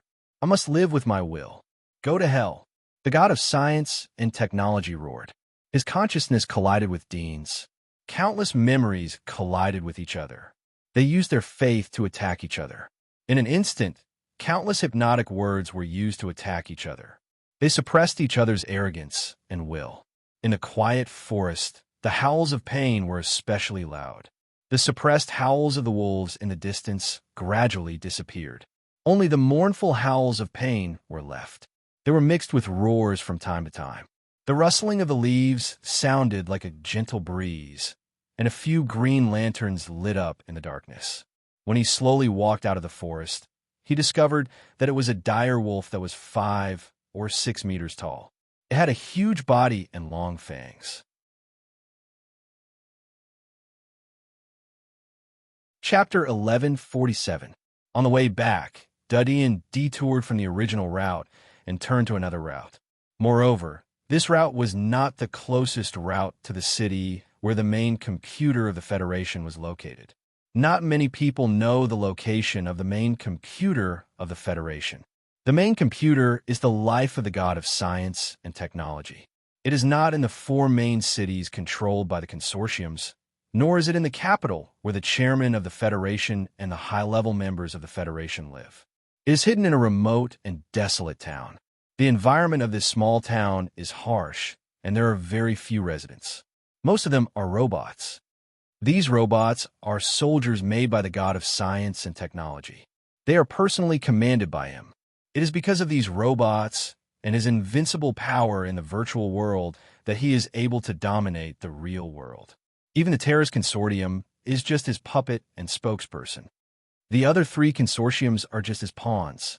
They don't even know about his existence. If I want to kill him, I either have to destroy the main computer or turn it off and reset. Obviously, the first is easier than the second. However, if I just turn off and reset the main computer will still exist. I can also learn his method and connect part of my consciousness into the virtual world. I can control the Federation and replace his position. Or I can program an AI butler in the virtual world to replace me in managing the Federation. Or I can create a mobile port so that I can enter the virtual world of the Federation anytime and anywhere and know everything about the Federation. Dudian jumped between the trees. His speed was not fast. He was recovering his physical strength while thinking about countermeasures. It was extremely dangerous to return to destroy the god of science and technology. It was reasonable to say that the best way was to leave and come back in the future when he had enough strength. This was also the path chosen by the part of the god of science and technology who was infected by him. But time would not wait for him. The longer he waited, the more likely it was that Aisha would have an accident. However, he was not acting rashly. According to the thinking of ordinary people, the god of science and technology, with the help of the mainframe, had a computing power that was 1,000 times greater than his. In terms of intelligence, strategy, and deployment, it was far beyond his human brain's reach. But he did not think so. The god of science and technology had opened a backup second consciousness and controlled the Federation with the help of the main computer. The entire machinery of the Federation was his power. It was difficult to fight with him, but it was not without hope. His computing power was strong, and he was 100 times smarter than him. But so what? 1 + 1 = 2. Even if one's computing ability was 10,000 times faster, the answer would still be 2. In Dean's view, there were only a few steps to make the right choice. The speed of the computing ability didn't affect the final result as long as he was prepared in advance. It was like he wanted to defeat the opponent. There were only two choices: destroy or reset. Even with the computing power of the god of science and technology, he could only get these two answers, so he would not be at a disadvantage in this aspect. As long as the direction is correct, no matter how fast or slow, we will reach the destination. To reset the mainframe, we have to sneak in, find a mainframe, shut it down, and reset it. However, the difficulty lies in how to sneak in. Dean slowly sorted out his thoughts. In this city, he must have arranged countless robots and a large number of laser weapons. Even in the periphery of the city, there will be scouting mechanical bugs and intercepting nuclear missiles. In the past, he was on guard against the people in the Federation, as well as the Emperor of the Fire Dragon Country and the Empire. Now that he's on guard against me, he'll probably send more guards. If I were him, I would have made preparations to prevent me from destroying his mainframe. How will he prevent it? Dean frowned slightly and tried to put himself in the god of science and technology's shoes. From the part of the god of science and technology's consciousness, he knew many of the powers that the god of science and technology had mastered, including some high-tech products that were not open to the public in the Federation. Some were military products, and some were equipment used to explore the magic area. He imagined that if the god of science and technology placed several of these amazing equipment in the city, the possibility of him sneaking in would be less than 1%. He's in the light, and I'm in the dark. Although he's intelligent, he doesn't know my thoughts. He can only figure out my thoughts and analyze the route I'll choose through my behavior and previous observations. He's been in the virtual world for more than 200 years and has long been accustomed to using the mainframe to calculate and choose using probability.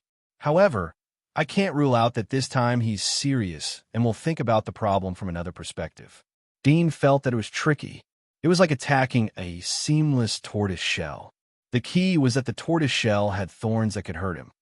Once I step into the Federation's peace circle, I may be detected by him. It's impossible to attack him with the help of the Federation's technological weapons. Now that the consciousness of the god of science and technology has been swallowed by me, I can no longer mobilize the Federation's instruments. If he besieges me with a mechanical army, I can only escape or annihilate them all. Dean slowly stopped walking. After careful consideration, he suddenly felt that killing the god of science and technology seemed to be more difficult than sneak attacking his majesty of the Empire and the two Dragon Kings of the Fire Dragon Country. After all, the latter hadn't integrated into the virtual world and turned the whole country into his body and eyes. There was still hope to sneak around them, but it was difficult to sneak into the Federation. Should he just give up like this? Dean sat cross-legged and fell into deep thought. Today's god of science and technology should be on guard against his sneak attack at all times. It was almost hopeless to sneak in alone when the other party was most vigilant. It's impossible to directly attack the host city. The mechanical army there is enough to annihilate the 7 kings of the Empire, but I can't take it by force. I can take it by roundabout way. Dean's eyes flashed. He suddenly thought of the recent major events that happened at the border in the memory of the god of science and technology. The corners of his mouth slightly curled up. He immediately got up and sneaked toward the other side of the forest. The reason why the god of science and technology suddenly arrested him, in addition to the blood moon, was that the border was not peaceful in recent days. This kind of restlessness was not because of the endless war at the border, but because the war had become dangerous. The military strength of the Empire had obviously increased by several times. Moreover, the shadow of the King of Kings had appeared. It seemed that they were ready to fight with the Federation. For more than 200 years, the border between the Federation and the Empire had been frictions. However, there were less than 5 times where the King of Kings participated in the war. Both sides suffered heavy losses each time. This time, the god of science and technology had sneaked into the Empire's side. It seemed that a new fierce king had appeared on the Empire's side. He had suppressed the King of Light, who had occupied the first position for decades. And this time, it seemed that the new king and the King of Light would come to the border.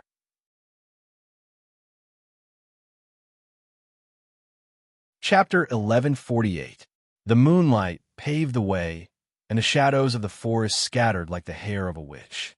Scarlet or green eyes shuttled through the forest. They were some night hunters. A silhouette dashed through the forest and suddenly jumped onto the top of a huge tree. Like a feather, it raised its head and looked at the world outside the forest. After determining the direction, it continued to jump into the forest ahead, moving stealthily all the way. After leaving the extremely vast and barbaric monster forest, Dean followed the memory of the god of science and technology towards the border of the Federation. He crossed hills and swamps along the way. From the monster habitat area, he moved to the road from the peace circle to the border. It was an extremely vast plain. There were small woods where snakes and beasts lived. Dean used his X-ray vision to scan the surroundings. Soon he saw a set of footprints and huge tire marks. The grass on the plain had been trampled into the mud. He got closer and observed a little. He recognized that it was a military mecha made by the Terrorist Consortium. He even recognized the model. It was a team of Dragon Knight mecha. It had amphibious combat capabilities. It had lasers and ultrasonic waves. It could be a large-scale killing weapon. It also had a very strong killing ability. From the traces, it should be left during the day. The crushed grass is still very fresh. Dean's eyes flashed as he followed the traces. Along the way, he passed by a small forest. Suddenly his eyes moved. There was a trace of surprise in his heart. He quietly hid his figure and quickly approached the small forest. When he was less than 5 li away from the small forest, he suddenly sped up. He didn't care about exposing his whereabouts and activated his flame cutter wings. Like a demon of the night, he rushed into the small forest that was thousands of mu in size. Damn it, run! A whistling sound came from the quiet small forest. The leaves trembled. Several shadows quickly jumped out of the small forest and fled to the other side. However, Dean broke out at full speed. He was like a hunter. He quickly approached the shadows at a speed visible to the naked eye. It only took him 10 seconds to catch up with the shadows. These people had also noticed this scene, and their faces paled in shock. They had not expected to encounter such a terrifying person, and it was not a Federation mecha, but more like one of their own. However, from the aggressive manner in which the other party was approaching them, it was clear that he did not have good intentions. They knew that the Federation had collected their technology and genes, and had also secretly created some magic mark warriors that were similar to them. They immediately determined that Dean was a war machine cultivated by the Federation. Split up and run. Serena sent a message back. Tell them that we've encountered a demon raised by the Federation. Its strength is close to that of the Lord of the Abyss. The few people who were fleeing in panic quickly communicated with each other and dispersed. Dean's hearing was so sharp that he heard what they said in the headset. His eyes were slightly cold, and a blood-red eye-like gem appeared on his forehead.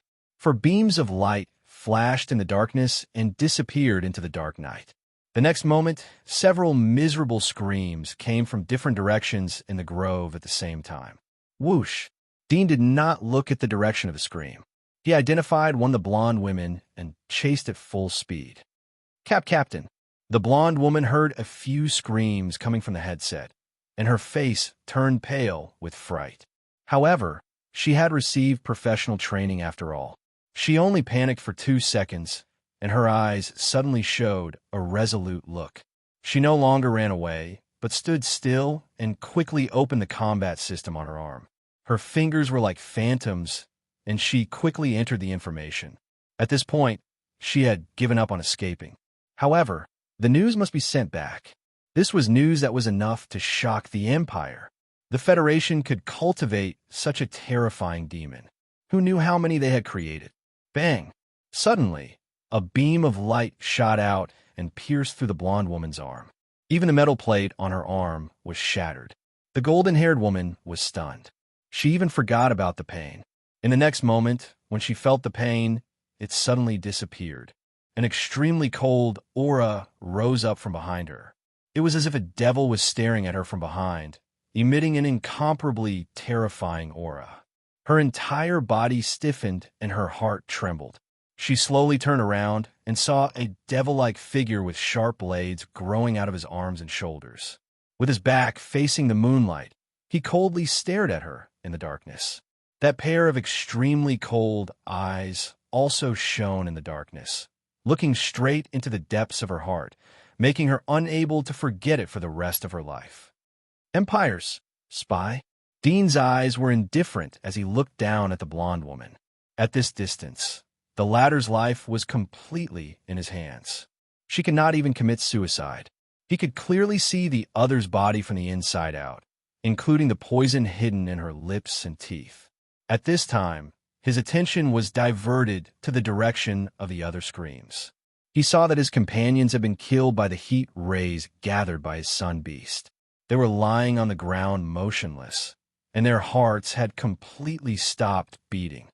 Demon, Serena also looked at this terrifying figure. Her beautiful eyes were wide open, full of fear. She did not expect the Federation to be able to cultivate such a terrifying monster. Are you going to sneak in and inquire about the news? Dean looked at her. From the brief words of the previous few people, he deduced some information, which surprised him a little. Was the war at the border so tragic that it actually extended its tentacles into the Federation? In the memory of the god of science and technology, no matter how the war broke out at the border, the residents of the Federation always lived in peace. They lived like the major countries in the old era during peace, and they still had the leisure to pursue all kinds of life enjoyment and entertainment facilities. Serena took a deep breath, and there was a trace of determination in her eyes. She suddenly used her tongue to pry open the poison in her mouth, ready to commit suicide. "Pa!" A crisp sound rang out. There was a palm print on Serena's face.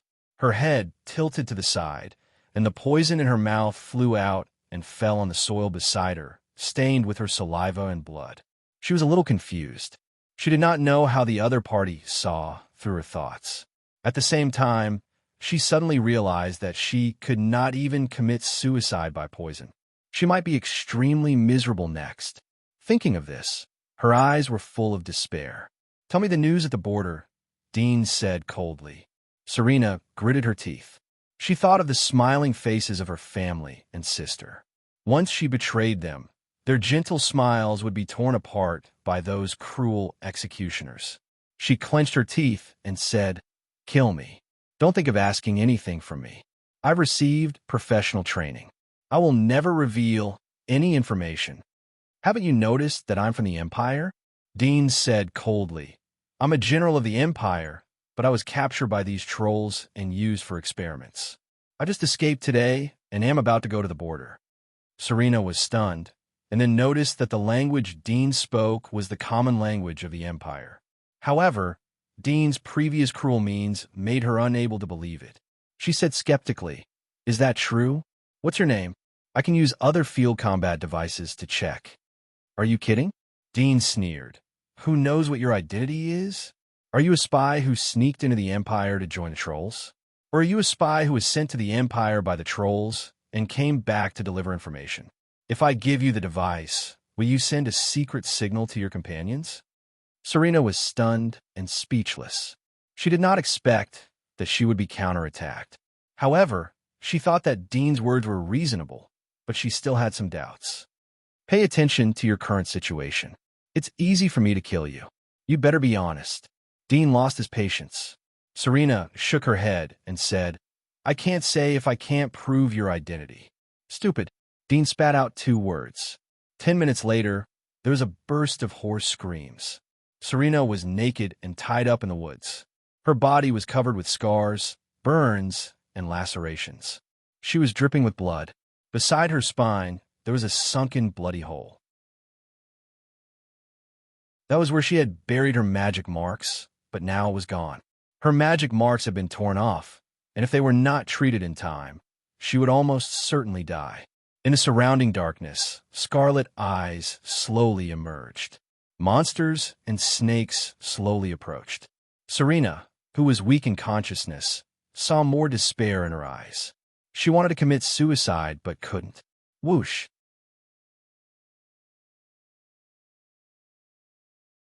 Chapter 1149. This lurking ability is good. Dean leaped out of the grove. his figure slightly twisted, concealing the heat source in his body. He turned into a twisting dark shadow and quickly sneaked close to the ground.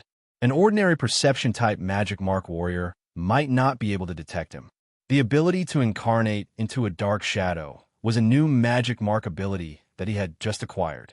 Since he had used the Federation's instruments to understand the different levels of life, he knew that he could absorb new magic mark abilities infinitely. He didn't have to worry about being too greedy or absorbing too much would cause his body to swell and cause unknown mutations. In his view, these kinds of magical magic mark abilities were different changes in life cells.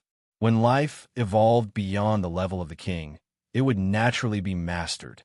However, his current control of his own cells had not yet reached this level. He still needed the guidance of the magic mark to help him learn the use of various abilities. The shadow ability was the magic mark of the blonde woman's teammates. After being swallowed by him, he had mastered this magic mark ability. The abilities of the 5 spies are lurking, camouflage, and perception type. It just makes up for my previous lack of lurking ability. Dean was very satisfied with this unexpected harvest. In addition to absorbing the magic mark abilities of the 5 Empire spies, he also learned some news about the border and the Empire's intelligence from the blonde woman. However, the latter's willpower was more tenacious than he had imagined, so the clues he got were very limited. However, he learned from a blonde woman that the spies who had sneaked in this time were not from their team. Dean moved forward in the darkness while using ultrasonic hearing and X-ray to perceive the surrounding situation. It was difficult to capture the hidden figures of these spies with a simple heat source search. Half an hour later, Dean met a few spies lurking in the dark and resting in the woods. After another 10 minutes, Dean walked out of the woods with a strange light flashing in his eyes. The information from the god of science and technology is correct. There's a big event at the border. The pale moonlight shone on the unknown corner of the forest behind him. Several corpses were lying in the grass or hanging on the treetops. Their faces were full of panic and despair. Some of the corpses had monsters bowing their heads and biting the flesh of the abdomen and chest. They were chewing and eating very happily. Whoosh! Dean's figure flashed and turned into a black shadow. He moved forward at top speed while sticking close to the ground. He frowned. The information he got from the 5 spies was more complete. The situation at the border was worse than the information he got from the memory of the god of science and technology. The Empire had sent 4 kings. One was the new king of the Empire. The other 3 were equally famous. One was the King of Light, who had been famous for decades. The other one was the bloodthirsty king of Bloodthorn. The last one was the evil king of Demon Eye. These 4 kings had already arrived at the border of the Empire, and these were only the 4 kings that the spies knew of. Who knew if there were other kings hiding in the dark? Or had he already become a spy and infiltrated the Federation? This was by no means good news for the Federation, but for Dean it was a great joy. If the border fell, the Federation would definitely be in chaos. If he could lead these kings to lead their armies to attack the Federation, he would also have the opportunity to find a flaw and launch a sneak attack on the god of science and technology's mainframe. However, according to the memory of the god of science and technology, the latter was already prepared. The Federation didn't only have a little military force on the surface. The Mechanical Legion, directly controlled and managed by the god of science and technology, was enough to kill the kings. Moreover, the Lock Consortium had been secretly researching the demi-monster mecha. They hadn't put it into the war. The Terrace Consortium's real, super-strong mecha that surpassed the god of creation hadn't come out yet. The god of creation's mecha alone was enough to give the kings headaches. Although the operator of the god of creation's mecha might not be able to bring out all the performance of the god of creation's mecha, but all aspects of the performance of the mecha were compatible with the kings. Even if the performance wasn't good, it could still contain the kings. The most important thing was that if the god of creation's mecha was used as a bomb, it would be enough to make the kings suffer. I hope the kings of the Empire are stronger than I imagined, Dean said in his heart. The Federation had hidden military power. He didn't believe that the Empire didn't have it. Since the four kings were sent, especially the first king of the empire, the King of Light, it was obvious that this operation was not a small one. It was likely that the empire would send a secret legion or a hidden force. The Fire Dragon Country will most likely pay attention to their fight. Dean thought of the Fire Dragon Country in the east of the empire. Previously, the three major forces were in a tripartite balance. Now that the empire had taken the lead to attack the Federation, it was bound to take into account the Fire Dragon Country to take advantage of the situation. But he didn't know what the Great Emperor was thinking and how he was going to guard against the Fire Dragon Country. Wait, what if the Empire and the Fire Dragon Country join hands? Dean's face suddenly changed, and then his eyes bloomed with brighter light. This was definitely bad news for the Federation, but for him, it was even more delightful. The Empire had sent the kings to attack. Either they had absolute confidence to suppress the Federation and still had spare strength to guard against the Fire Dragon Country, or they had secretly joined hands with the Fire Dragon Country to prepare to swallow the Federation. Of course, in addition to these two scenarios, there was a third possibility. That was, the Great Emperor had to urgently attack the Federation for some reason, even if he had to suffer heavy losses. But this possibility was the smallest and almost impossible. Although he didn't participate in the war, Dean's thinking level had been raised to the top of the battlefield. He overlooked the battlefield and looked directly at the truth behind the war. He felt that it was necessary to pour a ladle of oil on this boiling fire, all the way through the night. Dean met the Federation's mechanical legion that was resting in the wilderness and rushing to the battlefield. It was an intermediate legion with no more than 200 people, but each mecha was comparable to the Dominator level. Dean didn't take a detour, but directly rushed forward. He transformed into Splitter and combined with the ability of a Sun Beast. The sharp blades on his body burned with raging flames. He was like a fire demon crawling out of purgatory. He killed into the Mecha Legion like a tiger entering a pack of wolves. The alloy shell of these mecha couldn't resist his attack. In less than 3 minutes, they were completely annihilated.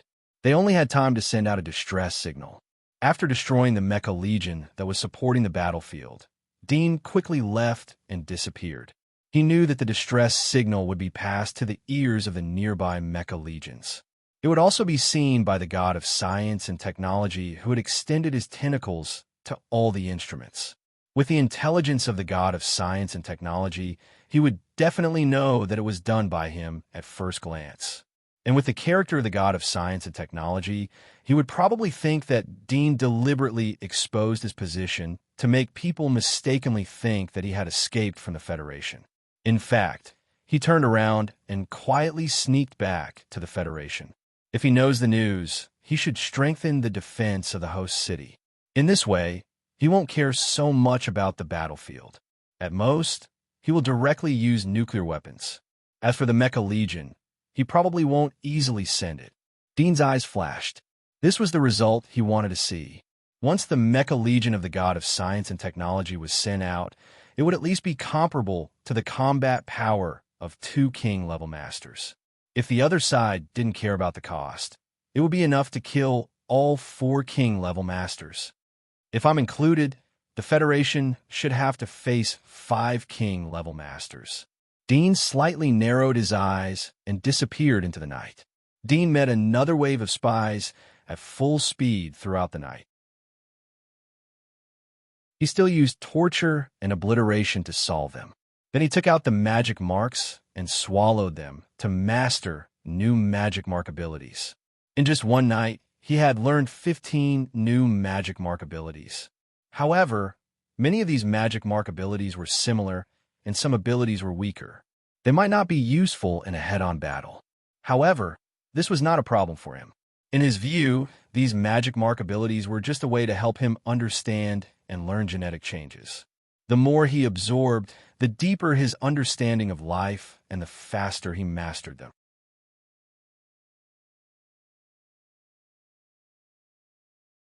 Chapter 1150. Boom, boom. A huge explosion sound came from the end of the sky. The whole world seemed to slightly shake. A large number of bombers and transport planes flew out from the end of Dean's line of sight.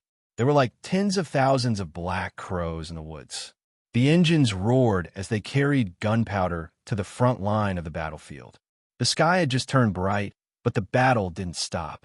Perhaps the battle had been here for a night, or even a few days and nights. Dean's eyes were a bit dignified. He used his X-ray vision to look at the entire battlefield and perceive the situation on the battlefield. Soon he smelled a large amount of bloody smell. It was fresh and exciting. He saw countless broken limbs and skeletons all over the battlefield. The ground had been burned into charcoal. There were broken mecha scattered everywhere. The remaining mechanical arms were still emitting blue electric light. A ferocious figure was fighting with the mecha soldiers. Has the outermost line of defense been broken? Dean was shocked in his heart. He could only see the second half of the battlefield. It was reasonable to say that this was the place for supply and reserve troops. But at this moment, it had become the front line of the war. The fighting was fierce. The Magic Mark's warriors had attacked here. Didn't it mean that the peripheral front line had been completely lost? He looked around and soon found the battlefield command of the Federation. There was a large number of buildings that were still relatively well preserved like war fortresses. The charging route of the Imperial soldiers on the battlefield seemed to be aimed at these war fortresses. Abyss. Dean saw a few blazing figures like the sun rushing on the battlefield. They were the Empire's Abyss-level powerhouses. At the moment, they didn't hide their heat source in the fierce battle. They erupted with vigorous vitality like a volcanic eruption. No king has appeared. It seems that this isn't the biggest battlefield. Or, the kings have already fought and were repelled. They are resting now. Dean's eyes flashed. This was only a section of the border between the Federation and the Empire. If there were no kings here, it meant that the kings were concentrated elsewhere. If they wanted to tear up the direction of the Federation, they must concentrate their top forces and tear a gap in one go. Then they could use this gap to overthrow the line of defense and kill their way into the Federation. He did not attempt to search for traces of the Emperor. Regardless of whether this was the central battlefield or not, the fact that the Empire's soldiers had arrived here meant that the Empire held a great advantage and still had some strength to spare. It was just that the battle here was at a stalemate, and it would be difficult to make any breakthroughs in the short term. Perhaps the Empire had sent these Abyss sovereigns here to restrain these soldiers. Dean didn't know the battle plans of both sides. He didn't know the overall situation of the battlefield. But his purpose was to help the Empire to create trouble for the Federation. After thinking for a moment, he quietly touched the back of the fortresses. He used his X-ray vision to look at the situation inside. He saw a large number of soldiers and generals gathered inside the fortresses. With the help of the god of science and technology's memories, he immediately recognized their military ranks and identities from their uniforms and outfits. He even knew the names and family information of quite a few of them. A lieutenant general, 5 major generals, and no generals. It seems like this is not the main battlefield. Dean's eyes flashed as he carefully observed their lips. He soon knew the situation of the battlefield. They were discussing a batch of war weapons that had been transported from the rear. It was called Michin. It was a super long-range laser strike weapon that could directly shoot and kill Abyssal-level monsters. Lin Changsheng won't use nuclear weapons unless the battlefield is completely lost or the Federation is doomed to lose. Dean secretly thought, although Lin Changsheng was sitting in the Federation, his eyes touched every corner of the battlefield. He was also paying attention to the war. Although nuclear weapons were strong, but the higher the power, the greater the range. Lin Changsheng wouldn't use nuclear weapons unless it was a last resort. Because of his existence, Lin Changsheng would leave the Mechanical Legion to guard against his sneak attack on the host city. The Federation was left with the Mecha Legion since these two terrifying forces couldn't be used. In a critical moment, maybe the 4 consortiums would form an emergency alliance under the president's call. Although the chairman doesn't have much authority, with Lin Changsheng around, he'll definitely get the other 3 consortiums he's raised to step in when the time comes. The true core progress of the demonic mecha that the Lokvi financial group has been secretly researching has always been under Lin Changsheng's watch. Sometimes, Lin Changsheng even purposely gave them convenience to help them speed up their research. The Milan family is good at arms. Most of them have secret weapons. If the Empire can attack the Bronze Ship City, then maybe we can see them. The Federation's line of defense was divided into 3 parts. The first was the outermost line of defense. It was located at the border of the Empire. It wasn't far from the War God's Wall. The second line of defense was the Peace Circle. The monsters inside the Peace Circle had been expelled. Only sporadic monsters existed. It seemed that the area was cleared out. But in today's world, where every inch of land was worth gold, the cleared area wasn't empty. Dean knew, from the memory of the god of science and technology, that there were a lot of war weapons hidden in the Peace Circle. Once the Empire invaded the Peace Circle, then it would face a tragic bombing. The third line of defense was the 12 border cities headed by the Bronze Ship City. Of the 3 lines of defense, the Peace Circle was the most terrifying, and the third line of defense was the weakest. However, when the frontier cities, such as Bronze Ship City, were in danger of falling, the nuclear weapons that had been buried in the cities would be detonated and die together with the intruders. That was why the 12 frontier cities, including Tongchuan City, were located far away from other cities. We can't let them transport Michin here. Otherwise, the war situation will be reversed. Dean saw that the generals in the command room were anxiously waiting for the transport from the rear. He didn't stay any longer. He turned around and left. His figure was covered by the darkness of the night as he went back. Dean suddenly stopped halfway. There are traces of war left behind when the mecha team was destroyed. If the leader of the Michin transport team saw this, he should choose to detour. Where will he go? Speed? Speed up! Speed up! Bonnigan roared angrily. His face was drenched in cold sweat, but his eyes were filled with determination. He pushed the handle forward and pushed the energy to the maximum limit. A buzzing sound came from below the mech. The thrusters were pushing the mech forward with difficulty in the swamp. The same was true for the 7 mechas behind him. On the mecha's shoulders were 2 dark copper-colored, long-barreled weapons that were over 10 meters long. They looked like strangely shaped cannons and were incomparably heavy. In addition, they were traveling through the swamp, so they had to avoid detection by flying into the sky. Thus, they could only rely on their 2 legs to cross the swamp. Fortunately, the swamp had been cleared and there were no monsters lurking. Otherwise, the transport mission would be more difficult. The engines of the 8 mechas were buzzing as they moved quickly in the swamp.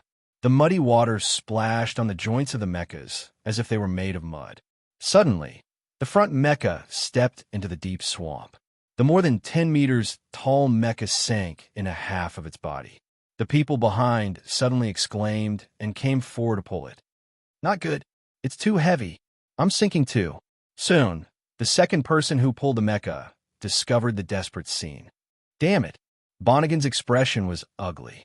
Captain, you guys go first. Don't worry about me. I'll catch up soon. The young man in the front mecha clenched his teeth. His eyes were filled with determination. Bonnigan clenched his teeth and shouted, "Everyone move forward. The first mission is to transport Michin to the battlefield. Move forward. Captain, move forward." Yes. Everyone was filled with grief.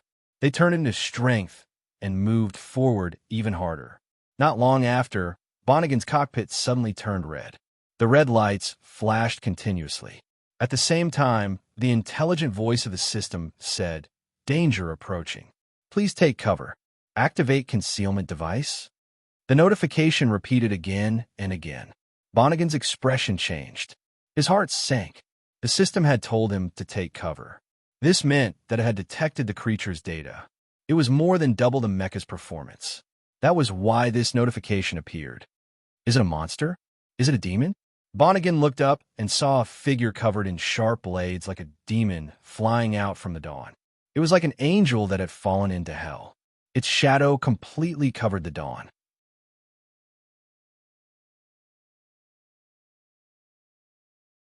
Chapter 11:51. The Federation's first line of defense, Zone 5.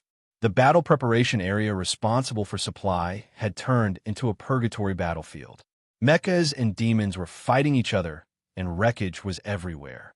The generals and colonels in the fortress were extremely anxious when they saw the small sections on the battle network turning red. They were like ants on a hot pan, pacing back and forth, trying to squeeze out some useful ideas from their brains. However, their anxiety made it difficult for them to calm down. One of the major generals could not help but slam the table and roar, "Why hasn't the Meechin been transported over yet? Are those white pig snails? Mo and I, what do you mean by this? Do we Caucasians offend you?" Another blonde major general next to him scolded him. "That's enough. Why are you still talking about such nonsense at a time like this?" The only lieutenant general in the fortress, Sule, was furious. He glared at the two of them, then turned to the major in charge of the transport team and shouted, "Where are they now? There's still no news from them?" The major was trembling in fear. He was about to reply when he suddenly heard the news from his earpiece. His eyes instantly lit up, and he said, "They're here, they're here." "They're here?" Sule was stunned. Then his eyes suddenly lit up. "General Su, 2 transport mechas are requesting to enter the battle preparation area. Should we allow them to enter?" Another female lieutenant shouted. "Quick, let them in," Sule hurriedly shouted. Another technician switched the image on one of the side screens to show the 2 transport mecha. At the same time, a beeping sound came from the other side, and a female lieutenant dressed as an operator hurriedly said, "General, they're requesting communication." "Approved," Sule said without thinking. Soon, 2 faces appeared on the side screen. They were 2 blonde white men with very ugly expressions. After the signal was connected, they asked anxiously, "Sir, is Captain Bernigan here?" Sule was slightly stunned and a little puzzled. The senior colonel in charge of this matter stepped forward and frowned.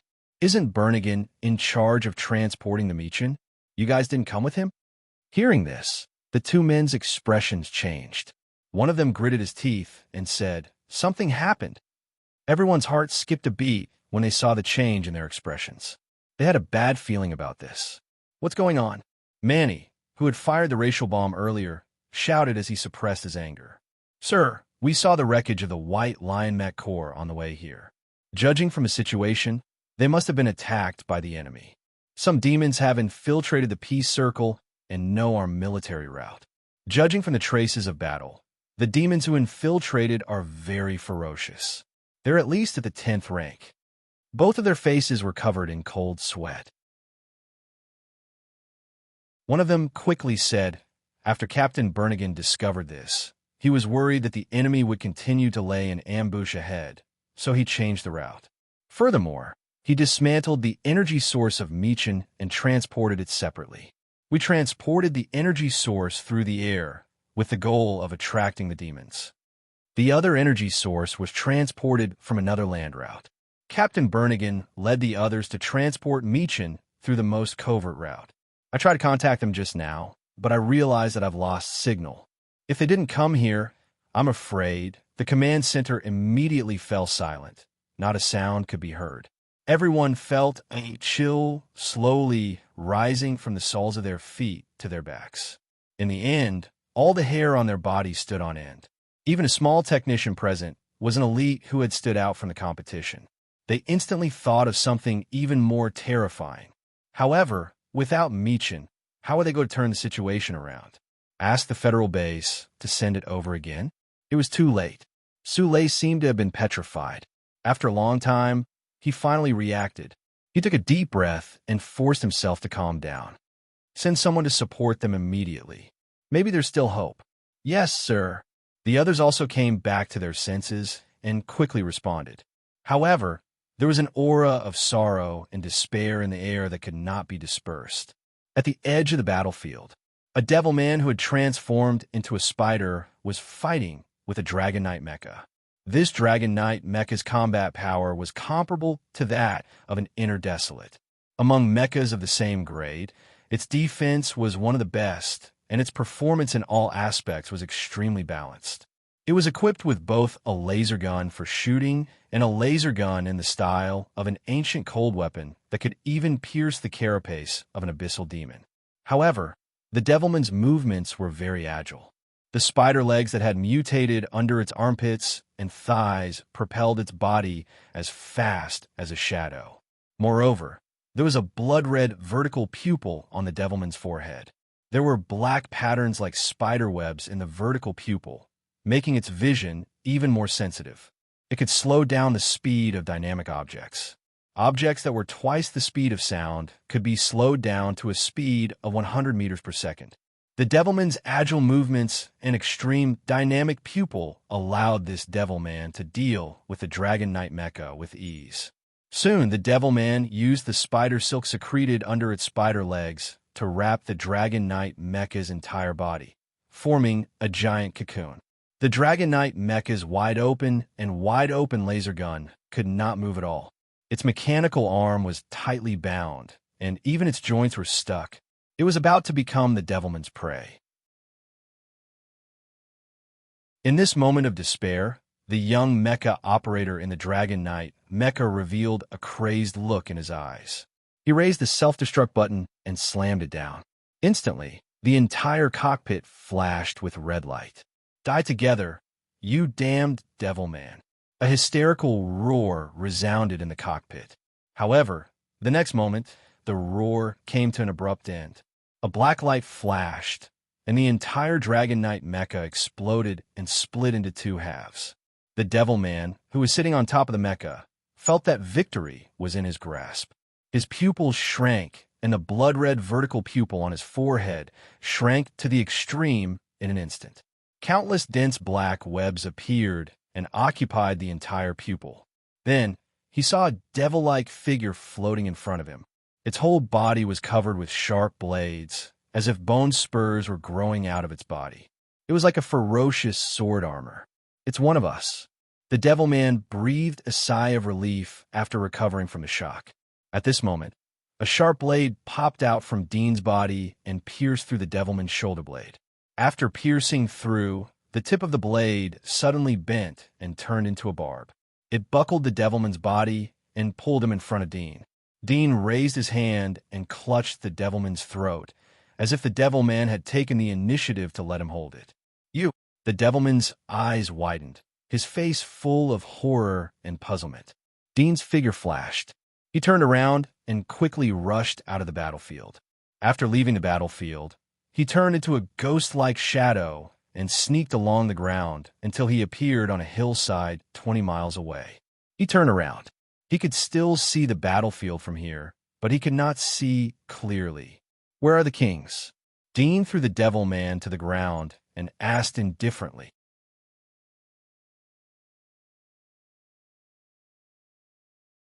Chapter 1152.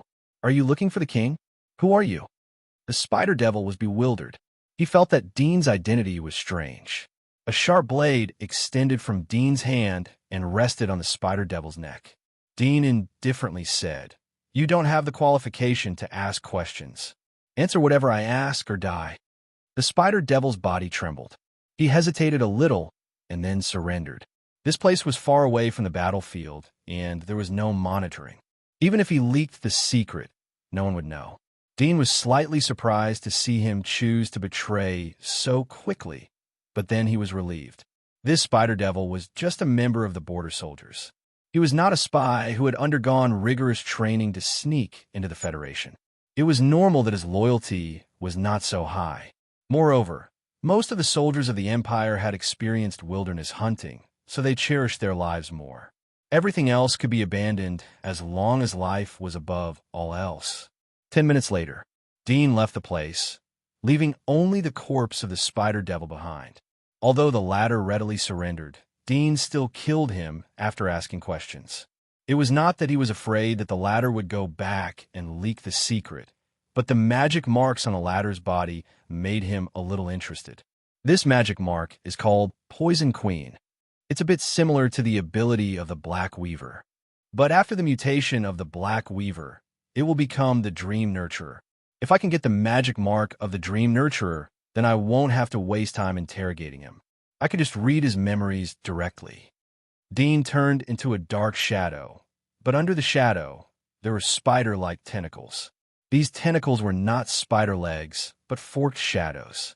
This was the effect of the combination of the two abilities, which greatly increased his stealth movement speed by nearly half. Moreover, the main ability of the Poison Queen was poison attacks. The spider webs and spider legs that she spat out were accompanied by poison attacks. It was fatal to the same rank monsters and magic marks warriors, but in front of the Federation's mecha, it was useless. If the combination is good, then I can attach the toxin to the splitting blade or the solar ray. If it is a large-scale attack, then the toxin can be attached to this solar ray to reduce the destructive power of the ray. As long as it can hurt the enemy, then I can use the solar ray to inject the toxin. Dean had been thinking about how to use this ability in actual combat. Otherwise, it would be a waste. Dean was completely familiar with the entire battlefield through the information given by the spies and the spider devils. The four kings assigned by the Empire were in the central area of the first line of defense of the Federation. Once the central area was broken, the Federation would have to activate the second line of defense. The Empire would be caught off guard as they relaxed and cheered after breaking the first line of defense. Dean's purpose was to help them break through the central line of defense. He also wanted to give them a reminder. The more dangerous the Federation was, the more opportunities he would have. Half an hour later, Dean came to the central defense line. The distance was not far, but not close either. It would take him half an hour to reach the central defense line at full speed. The Pioneer-level army would need at least 4 or 5 hours to reach the central defense line, unless they took a transport plane. As soon as he arrived at the edge of the central war zone, Dean saw the smoke of the war. A large amount of saltpeter dust filled the air. From time to time, he could see the shadows of lasers flashing through the dust. In addition, a large number of fighters were all over the sky like flying insects. Their firepower was like rain slanting down. On the other side of the battlefield, the battle was equally intense. Groups of thunderbirds whistled in mid-air, releasing thunder and lightning that destroyed fighter jets one after another. At the same time, there were also thunderbirds that were hit by missiles on the fighter jets and exploded into pieces. On the ground, there was a scuffle between the mechas and the demons.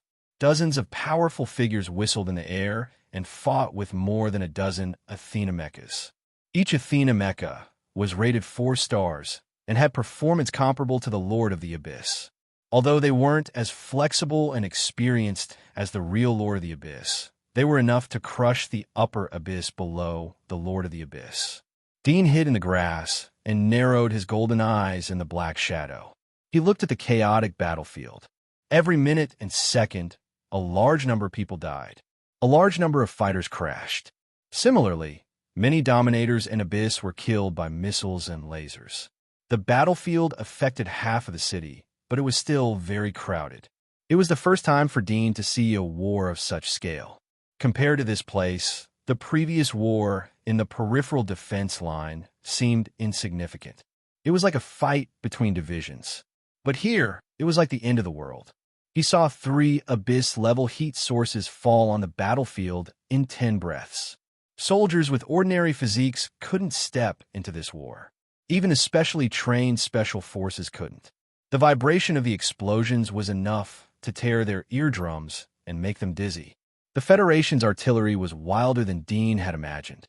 Although nuclear weapons weren't used, all kinds of thermal weapons were used. Missiles of mass destruction were directly thrown into the rear of the Empire to kill the reinforcements rushing to the battlefield. On the battlefield, in addition to lasers, small missiles, and metal storms, there were some artificial intelligence chariots charging on the battlefield. These chariots were like sea urchins with sharp blades. Their speed was extremely fast.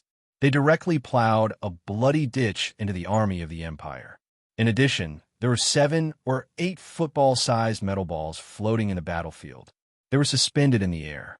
From time to time, there would be bursts of sonic shockwaves within a radius of hundreds of meters. It was an overclocked attack. It caused damage to the magic marks warriors who relied on their flesh and blood to fight. They ignored the body's defense and directly attacked the internal organs and brain. However, the The Federation soldiers hiding in the Mecca were immune to this overclocked attack. Judging from a situation on the battlefield, it was clear that this was not the first day of fighting. The two sides had long since turned from a long-distance battle to a chaotic melee. This was probably the work of the kings. Without them, the Empire would have been reduced to ashes before they could even reach this place. The first line of defense doesn't lack lasers that can kill the kings. The giant cannon is enough. It seems that there is a problem in the first line of defense. There is a traitor. Dean slightly narrowed his eyes. He felt that the Empire didn't start this war on a whim. It had been brewing for a long time. Perhaps it had been planned since decades ago. The things involved were too complicated to be sorted out. After all, the Federation and the Imperium were both the existing superpowers of mankind. The infiltration and investigation between them, as well as their desire to devour each other, were equally strong. Although Lin Changsheng is the self-proclaimed god of science and technology and overlooks the entire Federation through the virtual world, even if he can monitor every corner of the world, he can't peep into people's hearts. Dudian thought in his heart. He was lucky to survive because the latter couldn't read his thoughts, so he succeeded. However, he still had to thank Crimson Moon for the experience of having his memories read by her, so he could think of preventive measures in advance.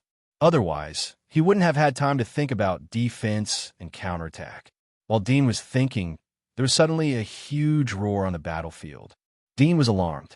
He looked up and saw several huge mushroom clouds rising from the rear of the battlefield. At the same time, from the side of the Federation's defense line, he saw several 7 or 8 meters long metal cannons that looked like intercontinental missiles flying out. At this moment, a figure suddenly flew up from the rear of the Empire's army. It looked particularly small in the air, like a sesame seed. But with Dean's vision, he noticed that the position where the person flew was just in front of the range of several missiles.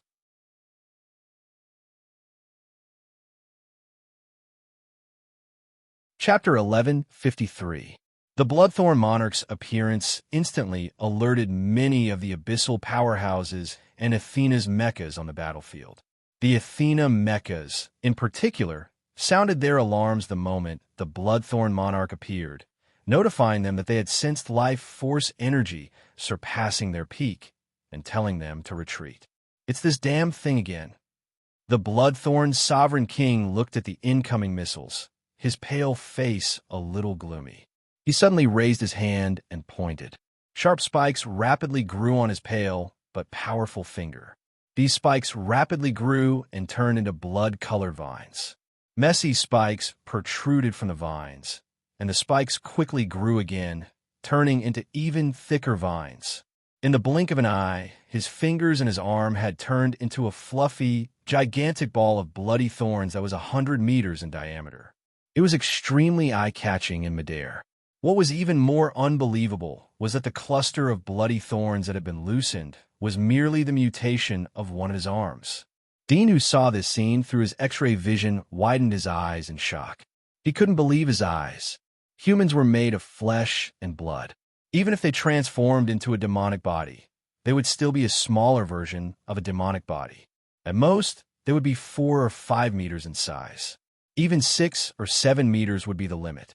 But this Bloodthorn King's arm was like a popcorn that had transformed into a huge ball of blood-colored thorns that was hundreds of meters in diameter. Is this the true face of a king? Dean's heart was beating wildly. At this moment, he deeply felt the gap. Previously, he thought that his combat strength was comparable to a king's, but now it seemed that there was still a huge gap. At least he couldn't demonize his body to this extent. If the Bloodthorn King's entire body was demonized, wouldn't it be thousands of meters in size? It must be known that the height of the giant wall was only 1,000 meters. But when he demonized just now, the cell division changes. Maybe I can try. Dean's eyes revealed a thoughtful look. At this time, the Bloodthorn Monarch that had transformed into a 100-meter-long Bloodthorn ball was like a blood-red ball in the air. His body could not be seen, but the huge Bloodthorn ball was like a blood-red meteor in front of the missile. It surrounded the missile, and blood thorns shot out like sharp blades, wrapping around the missile from the side, tightly wrapping around it. The bloodthorn ball that was 100 meters long suddenly tightened into 5 bloodthorn rot tan balls that had a diameter of 10 meters. The next moment, a deep and violent explosion came from the bloodthorn rot tan balls. The entire sky seemed to be shaking. Aftershocks that looked like transparent water ripples appeared in the air. The deep sound was like a few muffled thunder. However, on the battlefield below the missiles, the demons in Mecca that were engaged in a chaotic battle were somewhat stunned by the sound of the explosion. This was especially so for some of the demons that had weaker physiques. Their angry and bloodthirsty eyes became sluggish as they stood rooted to the ground. At this time, the 5 blood-colored thorns stretched out like a palm. Bursts of green smoke came out, and a large amount of dust and withered vines drifted down. The remaining blood-colored vines that were in good condition shrank back and gathered around the blood-thorn king. They slowly shrank back to their original shape, but the skin of the arm was a bit paler than before. During this process, a pair of golden eyes stared at the distant edge of the battlefield. The bloodthorn king suddenly felt like he was being watched. He slightly frowned and looked around. That feeling disappeared, as if it was an illusion. He slightly frowned, but immediately felt relieved. After all, he was a king, so it was normal to be watched on the battlefield. However, he still secretly remembered this feeling. The vague feeling of being watched made him feel that it was a little unusual. After looking around the battlefield, he didn't stay any longer. He landed and returned to the fortress. There were 3 bloody figures there, one more terrifying than the other, exuding a deep and cold aura like the sea. He's gone. Dean looked at the bloodthorn king retreating from the battlefield after dealing with the missiles. Then he retracted his gaze. His golden eyes flickered, and he raised his hand, staring at his own palm. In his mind, the scenes that he had seen with his X-ray vision appeared. When the bloodthorn king's arm demonized into a blood vine, the changes in the cells, the changes in the bones, the constant division and reorganization. If he didn't see it clearly the first time, then when the bloodthorn king's arm returned to a human arm, the process changed again, and this time he completely remembered it. The second level of life, the cell activity is enhanced to the extreme, the control of the whole body is reached to the extreme, and the evolution is like a creature like the ice worm. Conventional means can't kill it. The heart can be pierced, the head can be cut off, and the body can be regenerated. From the conventional use of hands and feet to the control of all the cells in the body to fight. Dean thought of the life potential that he had seen with the instrument. There was no doubt that the Bloodthorn King had reached the second level of life and could use all the cells in the body to fight. This fighting method had broken the cognition of human thinking. All creatures used their claws, fangs, and body to fight, but this was the most primitive fighting method. Humans created fighting techniques, practiced different fighting postures, but still stopped at using their fists, elbows, teeth, knees, and other parts of the body to fight. They didn't learn to use their ears, flesh, and organs to fight. This was impossible in the old era, but it wasn't impossible for the Magic Scar warriors whose physique was thousands of times stronger than humans. At the end of science was theology, and at the end of life was God. The fighting method of the Bloodthorn King was close to that of God. I should be able to... Dean stared at his palm, looking for the feeling that his cells were ready to move. After a few minutes, he felt that his consciousness seemed to be connected with all the cells in his arm. This feeling was very wonderful, as if he could control all parts of his arm, and even make a part of the skin bulge into a sharp horn. This kind of control was 100 times more difficult than controlling the folding of the ears and turning of the eyes in different directions. But Dean did it, and it felt very easy. He closed his eyes, and the scene of the demonization of the Bloodthorn Monarch's arm reappeared in front of him. Countless cells were decomposing, and the nucleus inside the cell was changing, dividing, and then a new nucleus was born inside the divided nucleus. It quickly grew into new cells and then continued to divide. The breeze, the tender grass, the soil. Dean suddenly touched these things. He opened his eyes, and suddenly saw a sea urchin-like ball full of sharp blades appeared in front of him. This black iron blade-like ball had a diameter of nearly 2 meters, and it was still extending like the branches of a withered old tree, but the extension was a sharp blade, incomparably sharp.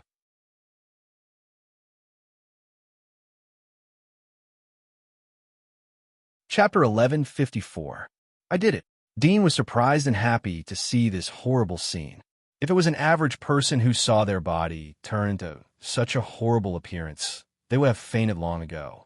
But Dean was very excited. He could sense things around him through the demonized blade-like limbs below his elbows, and his sense of touch was more than 10 times sharper than before. The tactile nerves of human skin were far less clear than the tactile sensations of his demonized blades. With a gentle stroke, the sharp blade left a trail of cracks in the ground. He could feel the friction of the sand and stones in the soil, as if his fingernails were cutting through the sand and stones. This is the splitting blade, but it's a bit different from the splitter. The blade can become soft like the soft iron snake sword. Dean waved his hands. He felt that the nearly 2-meter diameter ball of blades wasn't as heavy as it looked. He thought about it, and all the blades aimed in the same direction. It was as flexible as controlling his fingers. Dean was surprised. He tried to control the blades for a moment. He felt that there was no rusty feeling. Then he tried to restore the blades to human shape. He recalled the changes in the micro-world he saw when the Bloodthorn King's arm was restored. Soon, all the blades quickly shrank and slowly restored to the shape of his arm. He tried to clench his fist and felt full of strength. Is this the means of the king? I could do it too. Dean was very surprised. He felt a bit tricky and depressed when he saw the terrifying demonization of the Bloodthorn King. But he didn't expect to learn it in the blink of an eye. Moreover, he had a feeling that if he used his full strength, he could also turn his arm into a sharp blade that was hundreds of meters long. But it would consume more cells and increase the target of the attack. It wasn't a good thing in a one-on-one fight. It seems that my previous assessment of myself was correct. I do have the strength of the king, but I lack the king's means of attack. Now that I have learned the means of attack, there should be no difference between me and the other kings. Dudian was very satisfied with the result. Although the king level wasn't the strongest, but at least it was ranked at the top of the list. Now that the war between the Federation and the Empire had broken out, it would be more difficult for him to get benefits from the war if he didn't even have the strength of the king. If he missed this opportunity, he might have to stay dormant for 10 years or even 20 or 30 years of painstaking efforts to surpass the king and even bring them down. At that time, he would be middle-aged. Although it was very great to have the status of a king in his middle age, but Aisha couldn't afford to wait. No wonder Lin Chongsheng wanted to seize my body. He was right. My body is indeed a divine embryo.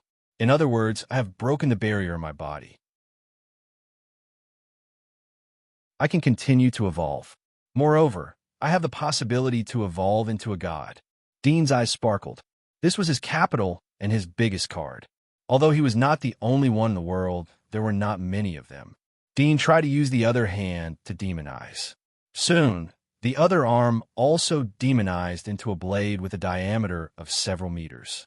It was like a blossoming iron tree with sharp blades growing on it. He tried to demonize other genes. After several attempts, he gradually mastered it. Perhaps not all kings can use this kind of demonization. Dean had some understanding of the demonization after repeated attempts. His limbs were bifurcated like vines and old trees. The feeling of the bifurcated swollen was very similar to that of the Bloodthorn King. The reason was that the demonization he learned was from the Bloodthorn King, so it contained some of the latter's demonization characteristics. But other kings might not have this bifurcated demonization. This demonization isn't the only manifestation of the second level of life. The definition of the so-called second level of life is ever-changing. Although it's already a great change for me to be able to demonize my arm to this extent, it's still not truly a myriad of transformations. It seems that the Bloodthorn King and I belong to the initial stage of the second level of life. We can only master certain changes and then use those changes to the extreme. Dean was more sure of his speculation as he thought about the Bloodthorn, or demonized by the Bloodthorn Emperor. The Berserk demonization was like a fighting technique. Whether it was the Bloodthorn Emperor, the Demon Eye Emperor, or the King of Light, all of them had their own strengths. They weren't omnipotent. However, if they couldn't achieve omnipotence, then they couldn't be regarded as the pinnacle of the second level of life. If they reached the pinnacle of the second level of life, then it would be easy to change into any ability of the king. They should be similar to me. In the early stage, they implanted magic marks and demonized again and again. After becoming a king, they have deeper control over their own body. Then they learned how to control their own body. The difference is that they use the magic marks to demonize. Once the magic marks are missing, then they are nothing. But now they are using their own body to demonize. It doesn't matter if they don't have magic marks. Dean had a clearer feeling about the situation of the king. At the same time, he thought of Lin Changsheng. Lin Changsheng had been in charge of the Federation for so many years. Once he controlled his own body, he estimated that he would soon reach the pinnacle of the second level of life and be ever-changing.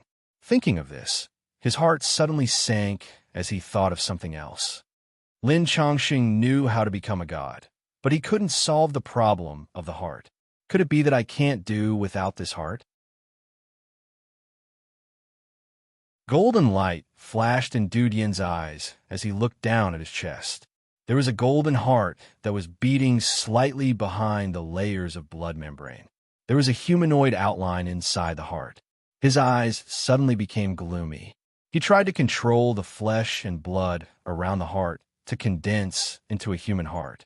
He thought it would be difficult, but he found that it was unexpectedly easy. The second heart, condensed from flesh and blood, appeared next to the golden heart. Dean was puzzled. He hesitated for a moment, but still held the determination to take a risk. He carefully moved the golden heart out of his body. Soon, the flesh on his chest separated, and the golden heart slowly protruded.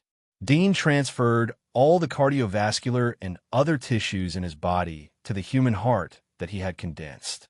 He isolated the golden heart. When it was completely moved to the surface of his chest, he reached out and grabbed it, ready to slowly pull it off.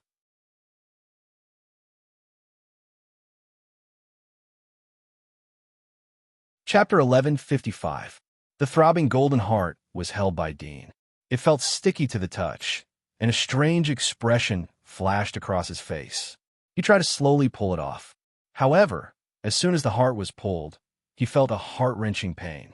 His vision became blurry, and the strength in his body seemed to be pulled out. This feeling was like his life was slowly fading away. He immediately let go of the golden heart and gasped for breath. His vision slowly became clear, and the feeling of dying at any time also disappeared. How could this be? Dean looked down at the golden heart hanging on his chest. If an ordinary person saw such a scene, they would have already fainted. His expression was not very good. Previously, he had doubts about stripping this heart, but he did not expect that as he guessed, his body could not leave this heart. No wonder, even after Lin Changsheng obtained his body, he felt a headache because of this matter. This heart is composed of origami genes. Could it be that if I lose this heart, the balance in my body will be broken? But if I don't discard this heart, will I become this monster's incubator? Dean's face was gloomy.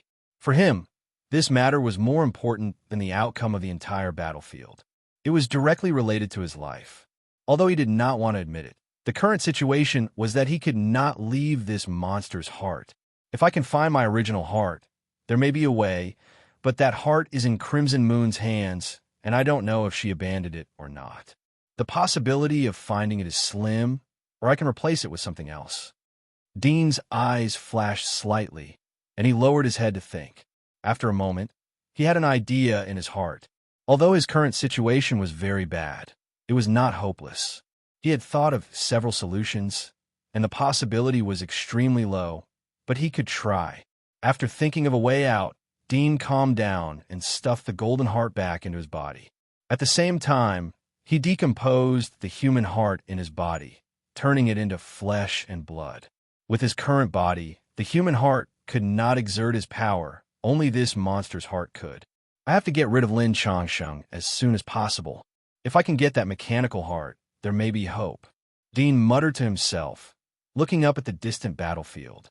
After a moment of silence, he suddenly pulled out a single-arm combat system from his backpack.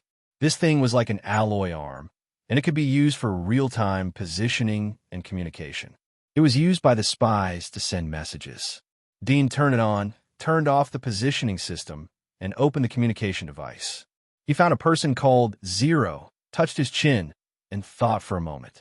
Suddenly, he rubbed his face and then quickly wrote a message and sent it.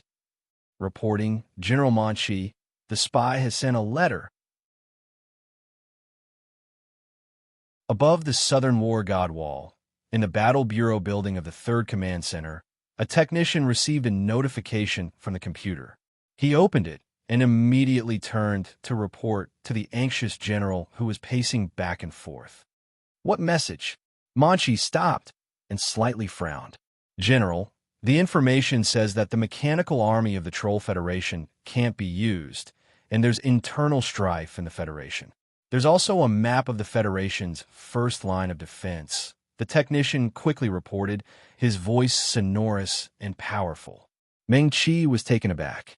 His eyes widened as he said, "Are you sure?" The technician also realized the value of this piece of information and said firmly, "General, I'm not mistaken." Manchi quickly grabbed his computer and saw a message. There were words on it, as well as a map attached below. He looked at it twice, and his body couldn't help but tremble. But the next moment, he suddenly thought of something he had overlooked.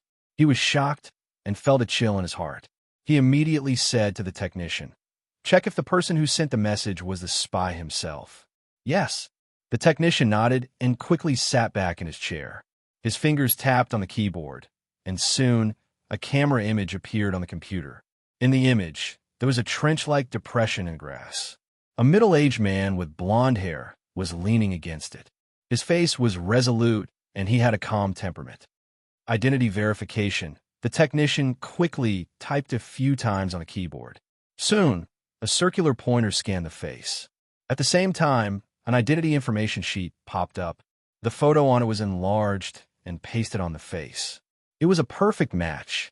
The identity is correct. The technician turned and reported. Manchi's eyes were slightly red. When the technician pulled up the identity information sheet, he found that there was no problem with the other party's identity. This meant that the information was indeed obtained by the spy. It wasn't deliberately sent by the enemy to lure them into the game. He couldn't help but tremble with excitement. He suddenly stood up and shouted, "Immediately send a message to the front line. Apply to contact the King of Light. I have an important matter to report." "Yes, yes." The command center was boiling. Clatter. Dean turned off the soldier system. He kneaded his face and changed back to his original appearance. He had expected such a situation to happen when he met the spies. Therefore, he had already tortured the operation of the soldier system. He borrowed the spy's tool to send a message. The credibility of the message was extremely high. Moreover, just in case, he deliberately changed into the appearance of the spy who used the system. The purpose was to worry that the other party had something that the spies didn't know about. After all, the spy carrying such a communication tool into the enemy's territory was likely to be used by the Federation. It was impossible for the Empire to not take precautions. As for the map, it was drawn from Lin Changsheng's memory. It included the weak points of the defensive line. If the Empire couldn't break through the first line of defense without the help of the Mechanical Legion, then it showed that the Empire's determination and strength were limited. There was no need to pay any more attention to them. Next, let's see the changes in the battlefield. I don't know if they will believe me when I disguise myself as the spy. Dean continued to watch the battlefield while lying on the grass. The battle on the battlefield continued until noon, and the sounds of explosions and killings continued without end. Fighter aircrafts crashed one after another in the sky, and the flock of Thunderbirds was no longer so dense that it covered the sky. Instead, it had become much thinner. It was hard to imagine that a war with a large number of casualties could last for so long. In the face of war, life was just a number. Dean thought that his message wasn't accepted. Suddenly, he found that the situation on the battlefield had changed. A group of monsters were driven into the battlefield by the demons. They rushed towards the weak point of the Federation's defense. At the same time, two figures rose from the back of the battlefield. One was the Bloodthorn King that Dean had seen before. The other was a slender woman.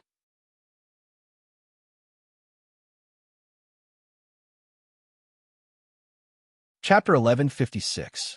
Crimson Moon. Dean was shocked. He didn't expect to meet her here. Suddenly, he thought of the information he got from the spy. The Empire had a new king, and the new king had come to this battlefield. Obviously, she was the new king. Dean's shock slowly dissipated when he thought of what she said before.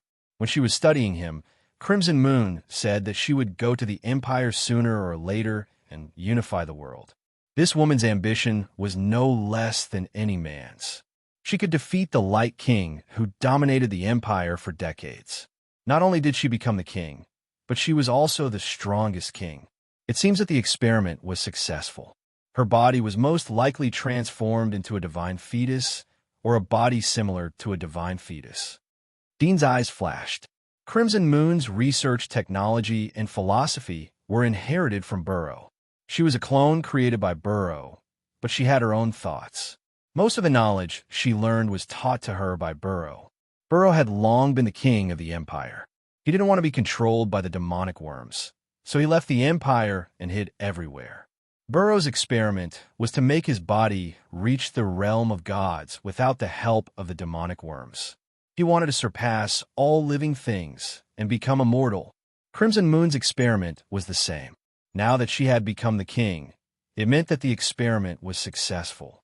Dean quickly thought of her trajectory after completing the experiment. She would enter the Empire, challenge all the kings, and become the new king. This was her first step to rule the world. If it was before, Dean would be afraid, but now he couldn't help but feel pity for her. Since she had become the new king, it meant that she had been subdued by the Demon Emperor. Burrow knew about the existence of the Demon Emperor, but Crimson Moon didn't. This also showed that the Demon Emperor was more terrifying than he imagined. With his current strength, he might not have the power to resist. If she knew about the existence of the Demon Emperor and was more stable, she might have become the queen of the Empire. With her ambition, it might really be possible for her to reach the top of the world in the future. Dean pondered. Suddenly, he was slightly startled, and then he shook his head and smiled. Although Crimson Moon was ambitious, didn't the Demon Emperor also have the same ambition? Lin Changsheng, who had part of his memory devoured, was not willing to be ordinary. Every single one of them was an ambitious and ruthless person, but the structure of the world was already set in stone, and it was difficult to change it. Now that the Demon Emperor had obtained the Crimson Moon, it could be said that he had obtained an opportunity. It was no wonder that he would launch a large-scale attack on the Federation. This Crimson Moon was able to defeat the Radiant King, so her strength is evident. Perhaps defeating the Radiant King wasn't even her strongest power. She alone might be able to defeat an army of 1,000,000, as well as the other 7 kings. Dudian said in his heart.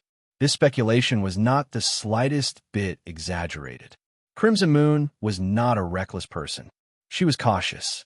Since she was going to the Empire, she was prepared to be besieged by the 7 kings. This showed that she believed in her own strength. Even if she encountered the 7 kings, she was not afraid. If she's given more time to grow, she might become another female Devil Empress. That Devil Emperor sent her here. Other than being the vanguard, he most likely has other intentions. No matter what, her appearance here is a good thing for me. If I can obtain her magic marks, my strength will increase by leaps and bounds, which will be of great help to my battle with Lin Changsheng. Moreover, I can also find out the whereabouts of my heart from her. Dudian slightly narrowed his eyes, converged his breath, and watched the changes on the battlefield. While Dudian was thinking, Crimson Moon and the Bloodthorn Emperor appeared on the battlefield like 2 cannonballs, directly rushing toward the center of the Federation's defense line. Aware of the appearance of the kings, the Federation also urgently took action. Dudian saw missiles and laser cannons set up in the rear of the battlefield, especially the giant cannon that could kill kings. In addition, Dudian also saw some other powerful laser weapons. Some of the laser weapons had a strong corrosive effect. Once hit, the body would quickly dissolve.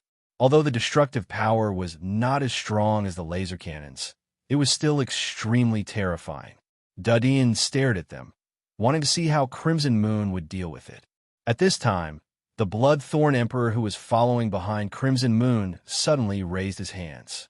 Both of his arms went berserk, turning into a large number of blood vines that descended from the sky, penetrating the battlefield below. The vines intertwined together like two giant trees with a diameter of tens of meters. After a few seconds, blood-red vines shot out from the surrounding soil, like sharp swords and javelins, penetrating the surrounding Mecca. With the ground penetrated by the arms as the center, it seemed to form a forest of blood thorns, which was the Bloodthorn Emperor's domain. Dudian used his X-ray vision to observe the changes in the Bloodthorn Emperor's cells very carefully, and his own understanding was slowly improving. At this time, the sky suddenly darkened. The blue noon sky instantly dimmed, as if a black curtain had appeared in the sky, completely covering the light. Dudian was slightly startled, and his attention shifted from the Bloodthorn Emperor to Crimson Moon, who was in front of him. Suddenly, he saw that black mist overflowed from all of her pores. This mist was like silk, floating in the air, expanding at a speed visible to the naked eye, as if the air was infected. However, the black mist not only did not fade, but instead became denser and deeper. In the blink of an eye, more than half of the sky was shrouded in darkness. Dark domain. Dudian's pupils shrank, his face somewhat aghast. This scene reminded him of Burrow's ability. How can she use Burrow's ability? Burrow's ability is a rare ancient monster, and it's basically extinct now. Dudian was surprised and suspicious. Most ancient monsters were extinct, and only a few remained. For example, the Poison Queen he had absorbed was an ancient monster, and because of its good living environment and slow evolution, it survived. However, most of the other ancient monsters had either evolved and transformed into new forms, or had been reduced to food and exterminated. Ancient monsters didn't mean that they were powerful, but Burrow's ancient magic mark was an extremely rare monster, and in any era, it would be a powerful and terrifying existence. Could it be that she killed Burrow? Dudian thought of this possibility, and felt that this was probably the only explanation. If it was true, it meant that his previous guess was correct, and Crimson Moon also had a similar ability to him, and could absorb other people's magic mark ability, and it was an unlimited absorption. At this time, after the sky was covered in darkness, the Federation's missiles were launched, and, at the same time, the giant magic cannon also aimed at Crimson Moon's position and flew out. A deafening explosion sounded, and then the lingering sound gradually dissipated. How was it possible? Dudian almost exclaimed.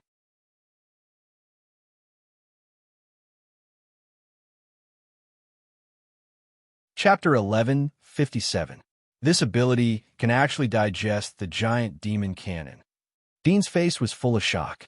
With the help of his X-ray vision, he could see more clearly than anyone else. When the giant demon god cannon rushed into the darkness released by Crimson Moon, it was entangled by the black energy that pervaded the darkness.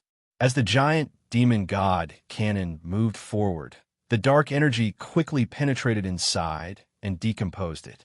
Finally, the giant demon god cannon, which was riddled with holes, collided with a mass of energy that condensed in the darkness. With a loud bang, it broke apart and did not cause the slightest bit of damage to Crimson Moon. From Lin Chongqing's memory, the giant demon cannon was a super powerful laser weapon that could penetrate a Genesis god mecha. According to the Federation speculation, it was enough to kill a king. Moreover, with the speed of the giant demon cannon, ordinary kings wouldn't be able to react. In history, there were at least 5 kings who died under the giant demon cannon. But the situation in front of them completely overturned the previous record. The giant demon cannon that could threaten a king was ineffective in front of Crimson Moon. What else could the Federation use to resist? A group of Genesis god mecha? Or a super-large yield nuclear bomb? Hydrogen bomb? At the same time, in the Federation's command center, many generals were looking forward.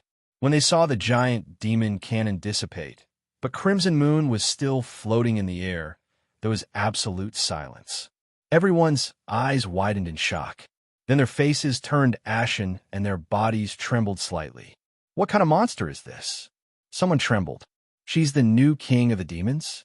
Her ability can actually block the giant demon cannon? What kind of ability is this? Everyone was in a panic, but soon a loud voice resounded.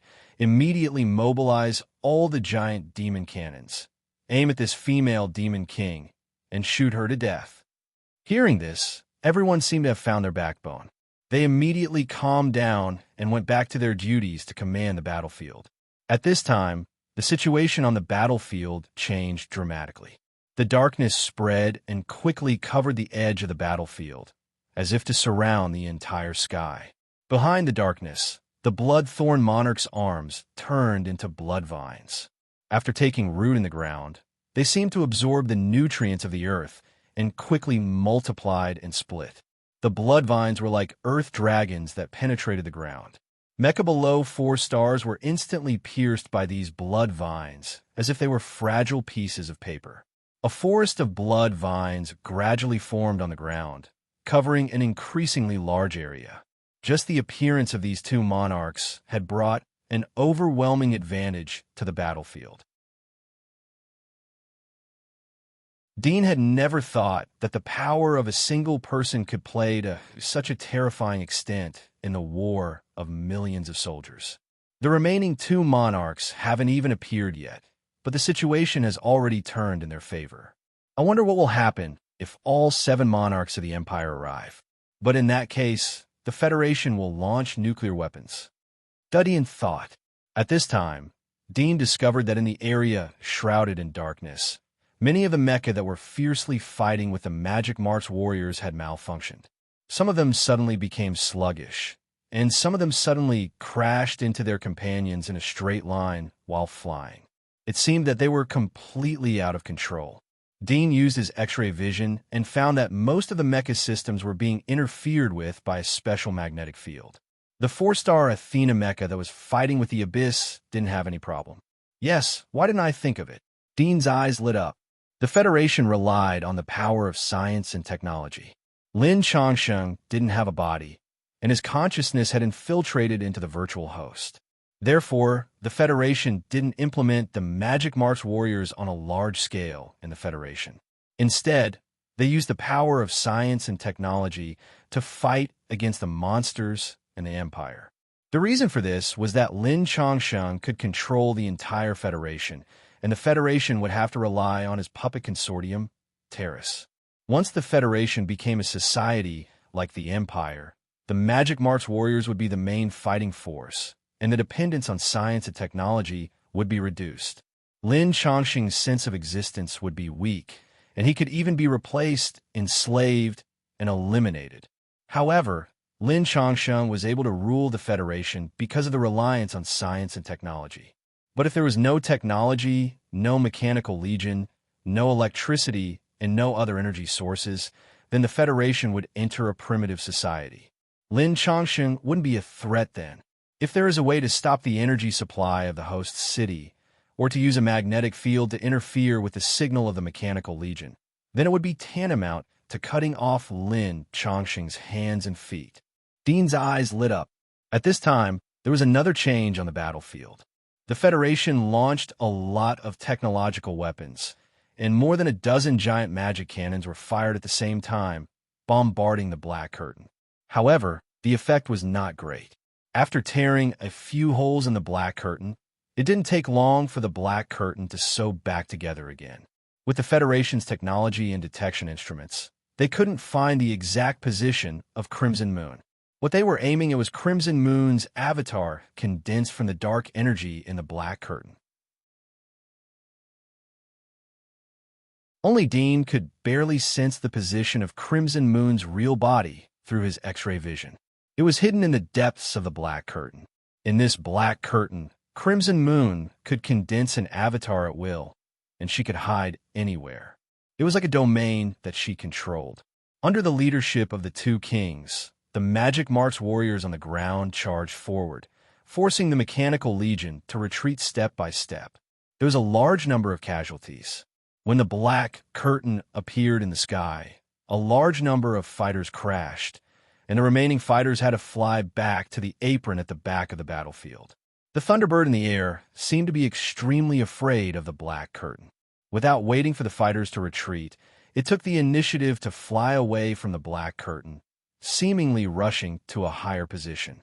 Even the Thunderbirds were afraid of Crimson Moon's ability. Although the electric power released by the joint attack of the Thunderbirds was enough to kill the kings, these Thunderbirds were not humans after all. When they encountered something that they were instinctively afraid of, they would only stay away. It seems that Lin Chongqing doesn't intend to use the Mechanical Legion. The giant magic cannon has failed. Next, he will probably use the real war weapons here. I don't know if they can resist it. Dean's eyes flashed. Through Lin Chongqing's memory, he knew the cards of this line of defense like the back of his hand. As he expected, it didn't take long for a large number of the Mechanical Legion to retreat. The Magic Marks warriors took advantage of the victory to pursue and attack. When they were 7 or 8 miles away from the command center, an underground base behind the line of defense slowly opened. From inside, a mechanical platform was pushed out. On top of it was a huge cannon barrel. It was more than 20 meters long, like a cannon, but the base was connected to the mechanical platform below. Near the platform was a vast plain on which there were a large number of windmill generators, sunlight generators, and hydroelectric generators. In one of the underground bases, there were also 2 nuclear reactors buried to supply energy. Super Raytheon Cannon. Dean's eyes narrowed as he looked at the huge black cannon barrel.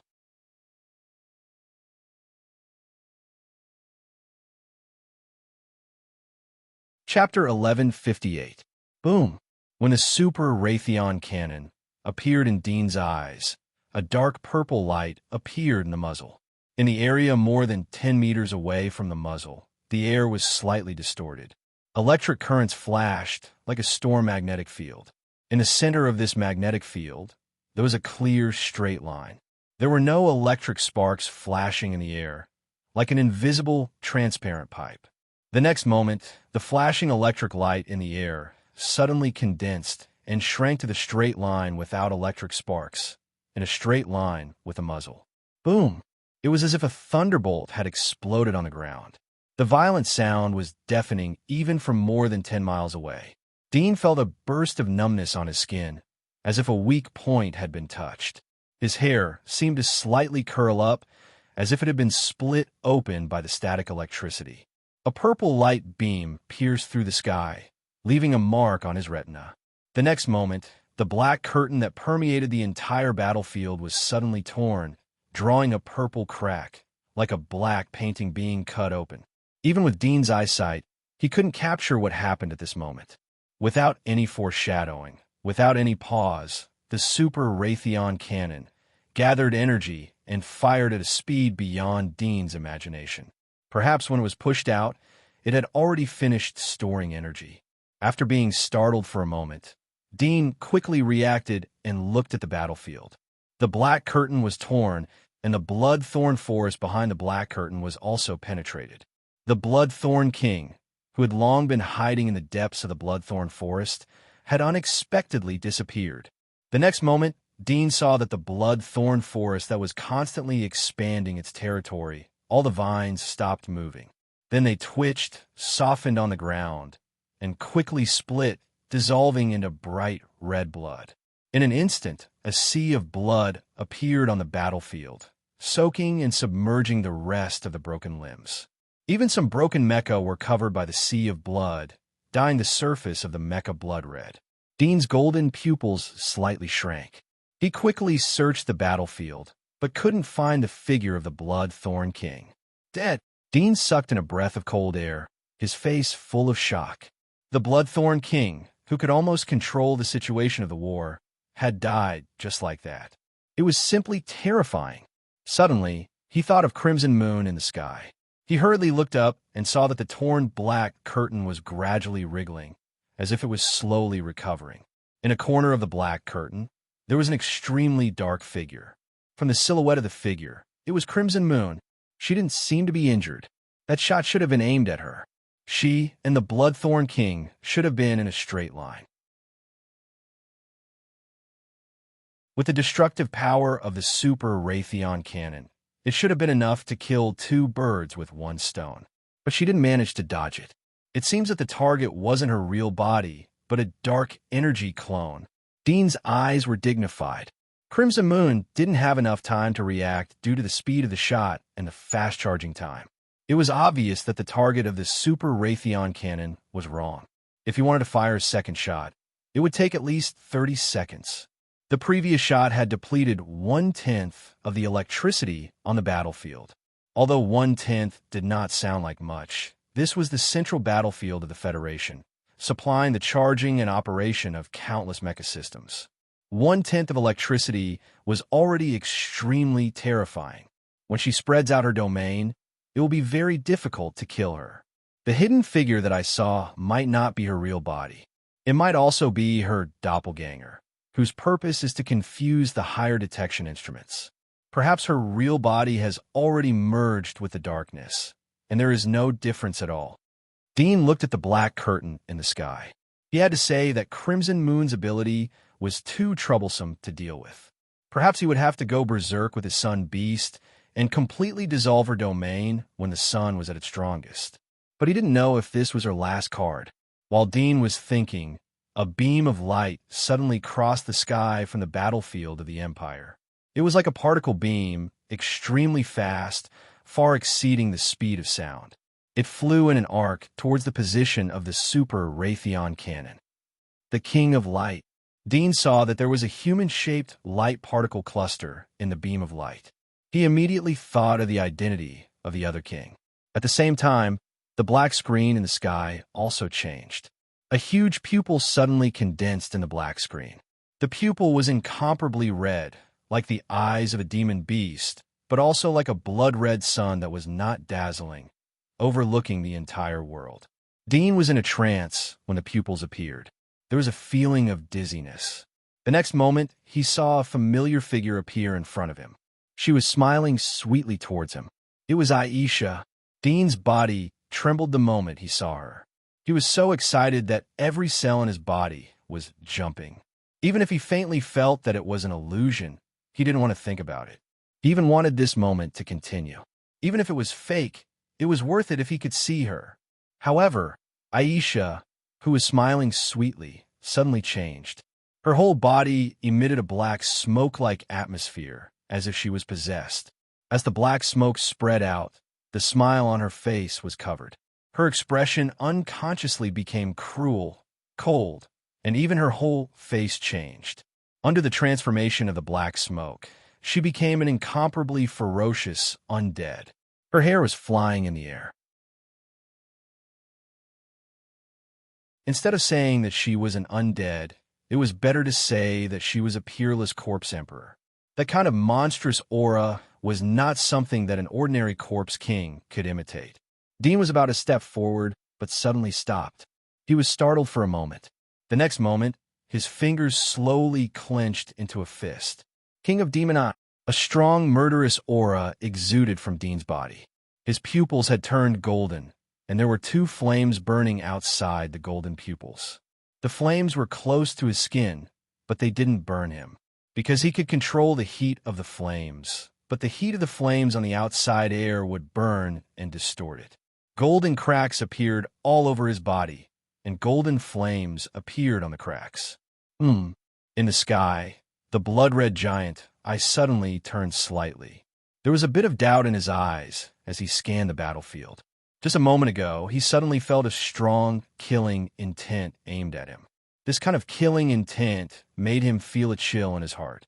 It seemed to be extremely threatening, but only other kings could threaten him, or at least the strength of the king level. Could it be that the Troll Federation had cultivated a king? Thinking of this, his heart turned cold, and his eyes became cold. Even if it was a king cultivated by the Federation, so what? In front of them, who had experienced hundreds of battles, they were not opponents at all.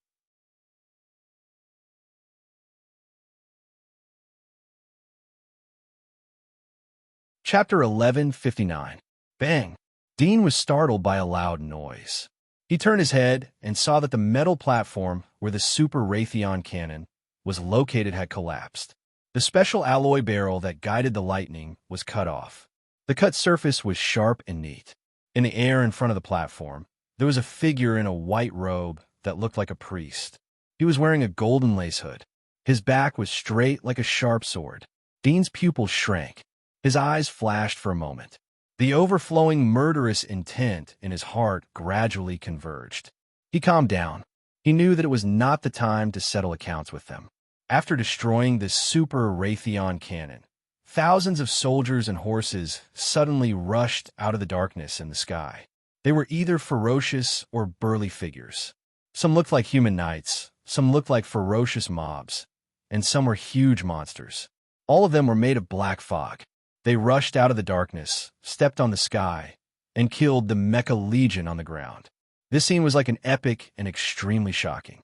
Some unmanned, intelligent mecha on the ground were not affected by the giant bloody eye. When the Black Fog Legion rushed over, they took the initiative to meet the attack. They raised their hands and shot a large number of armor-piercing bullets, dummy bullets, and other highly lethal bullets. The flames were like orange flowers blooming on the ground. However, when the fiery rain-like bullets swept past the figures of the Black Fog Army, they directly passed through them, leaving ripple-like glimmers on their bodies, bringing with them wisps of black fog. The Black Fog Army pounced on the mecha and instantly turned into a cloud of black fog that wrapped around the mecha. The black fog scattered in all directions and wrapped around the mecha like ropes. These unmanned, intelligent mecha quickly froze on the spot. The joints of their bodies and the joints of the alloy emitted black fog. When the black fog gradually floated out of their bodies, it was as if their lives were being sucked out. The mecha all fell to the ground. Is the King of Demon Eyes good at illusions?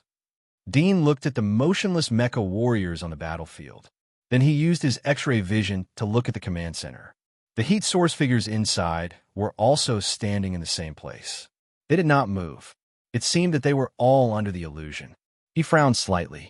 The King of Demon Eyes illusions were indeed terrifying. Hypnosis on such a large-scale battlefield was enough to wipe out 1,000,000 lions. However, the Federation had already responded. Buzz! The sound of an ancient horn suddenly resounded throughout the battlefield. It came from all directions, as if the mountains were calling out to it. It was extremely loud and clear. Dudian felt that his mind was a lot clearer and his thoughts were a few times more agile. He knew from Lin Chongsheng's memory that this was the barbarian god that Lin Chongsheng had developed to break illusions. This strange sound wave would stimulate the cerebral cortex and refresh the mind. It would break most of the illusions. With the coverage of hypnosis used by the King of Demon Eyes, it wasn't surprising that the barbarian god was broken. Just as he had expected, the mecha warriors who were in a deadlock on the battlefield woke up one after another when they heard the sound of the horn.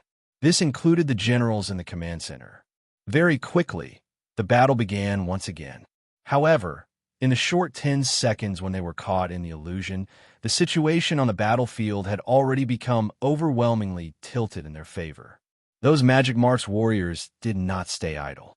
They quickly attacked and killed, and the mecha warriors suffered heavy losses. After regaining consciousness, the mecha warriors retreated under the command of the command center, abandoning most of the defensive line and retreating to the last line of defense in front of the command center. The first line of defense is go to fall. Dudian saw the situation and knew that it was only a matter of time before this place was breached. The trump cards of the first line of defense had been used, and it was no longer able to stop the four kings. He immediately sneaked away and retreated far away. The battle cries seemed to be following him. As he retreated, the cries also whistled over. The tide of Magic Mark's warriors submerged the earth. Countless mecha were destroyed in the torrent. The defensive line was routed bit by bit. Dudian saw that many combat-armed fighters took off from the apron behind the command center. They carried some generals and colonels with medals on their shoulders and withdrew from the battlefield. Next is the peace circle. Dudian slightly narrowed his eyes, turned around, and quickly rushed to the peace circle. 3 hours later, in the forest of the peace circle, a team of more than a dozen mecha ran all the way in panic. The team of mecha looked a bit embarrassed. More than half of the mecha were injured. Some of the mechanical arms were torn off and electric sparks were shooting out. Some of the mecha were full of claw marks and the alloy was torn. Some of the mecha had some kind of animal-like claws hanging on their hooks. They were stuck in the chain of the hook and couldn't get rid of it. The team of mecha fled all the way to the peace circle and came to the beautiful green forest. They were just about to stop to rest and reorganize themselves when suddenly a black shadow shot out from the forest. This black shadow went straight to one of the mecha and instantly penetrated it. The pilot inside the mecha died and turned into meat paste. The black shadow didn't stop and continued to pounce on the next mecha. The other mecha operators came to their senses and panicked, shouting enemy attack. Then, in the short span of 20 seconds, all the mechas fell to the ground. In the empty space, 3 mecha operators were lying on the ground in panic, looking at the black shadow approaching them step by step. With their many years of experience in border defense, they could tell at a glance that this monster-like black shadow was a demon warrior. Because of its pale face that had a metallic luster, it still had a bit of a human silhouette. A few minutes later, Dudian killed the 3. From their mouths, he learned that the first line of defense had been lost. The demons were reorganizing themselves and preparing to attack the Federation. Finally, it's coming. Dudian thought for a moment and turned to leave the place. After the defense of the peace circle was activated, staying in the peace circle was very likely to be annihilated. He had to find a way to sneak into the Federation. After going through Lin Chongqing's memory, Dudian quickly found a way. His figure disappeared into the forest.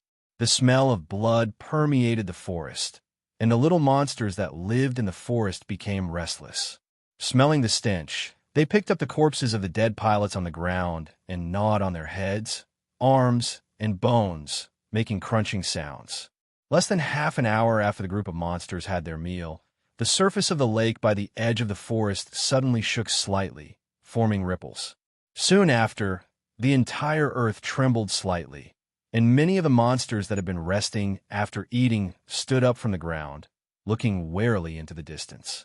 Then, as if sensing something, the monsters let out a cry of anguish, turned around, and sprinted in the direction of the Federation, abandoning their forest lair. After they left, the shaking of the ground became louder and louder. Yellow sand and dark clouds appeared in the sky, like a gloomy storm. At the moment, the 12 cities of the Federation's border defense were filled with killing intent. The lords of the 12 cities gathered in the virtual network and sat on the 12 golden chairs. All of them looked gloomy. The first line of defense of the Federation was broken.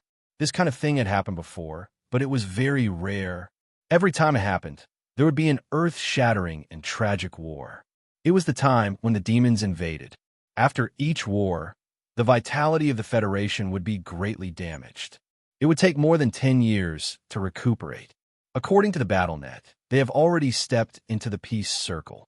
One of the city lords said gloomily with his hands crossed on the table and his fingers covering his chin. Another city lord said in a deep voice, "Since we're here, let's bury all these damned beasts." The situation is not optimistic from the information of the first line of defense. Although one of the 4 kings of the demon race have been eliminated by the Super Raytheon cannon, but the remaining 3 are not simple characters. One is the Demon Eye King who is good at hypnosis, one is the King of Light, and the last one is the new king of the demon race. I don't know the specific ability of her, but she can release black energy to block the line of sight.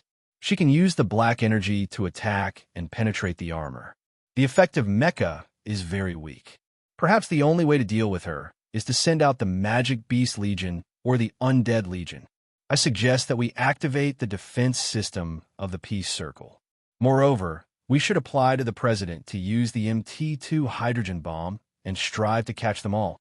No matter what kind of king they are, they all have to die. I second the motion that you're tuning in to the Warrior Lore YouTube channel. Don't forget to subscribe and join us on this journey to catch the most captivating stories.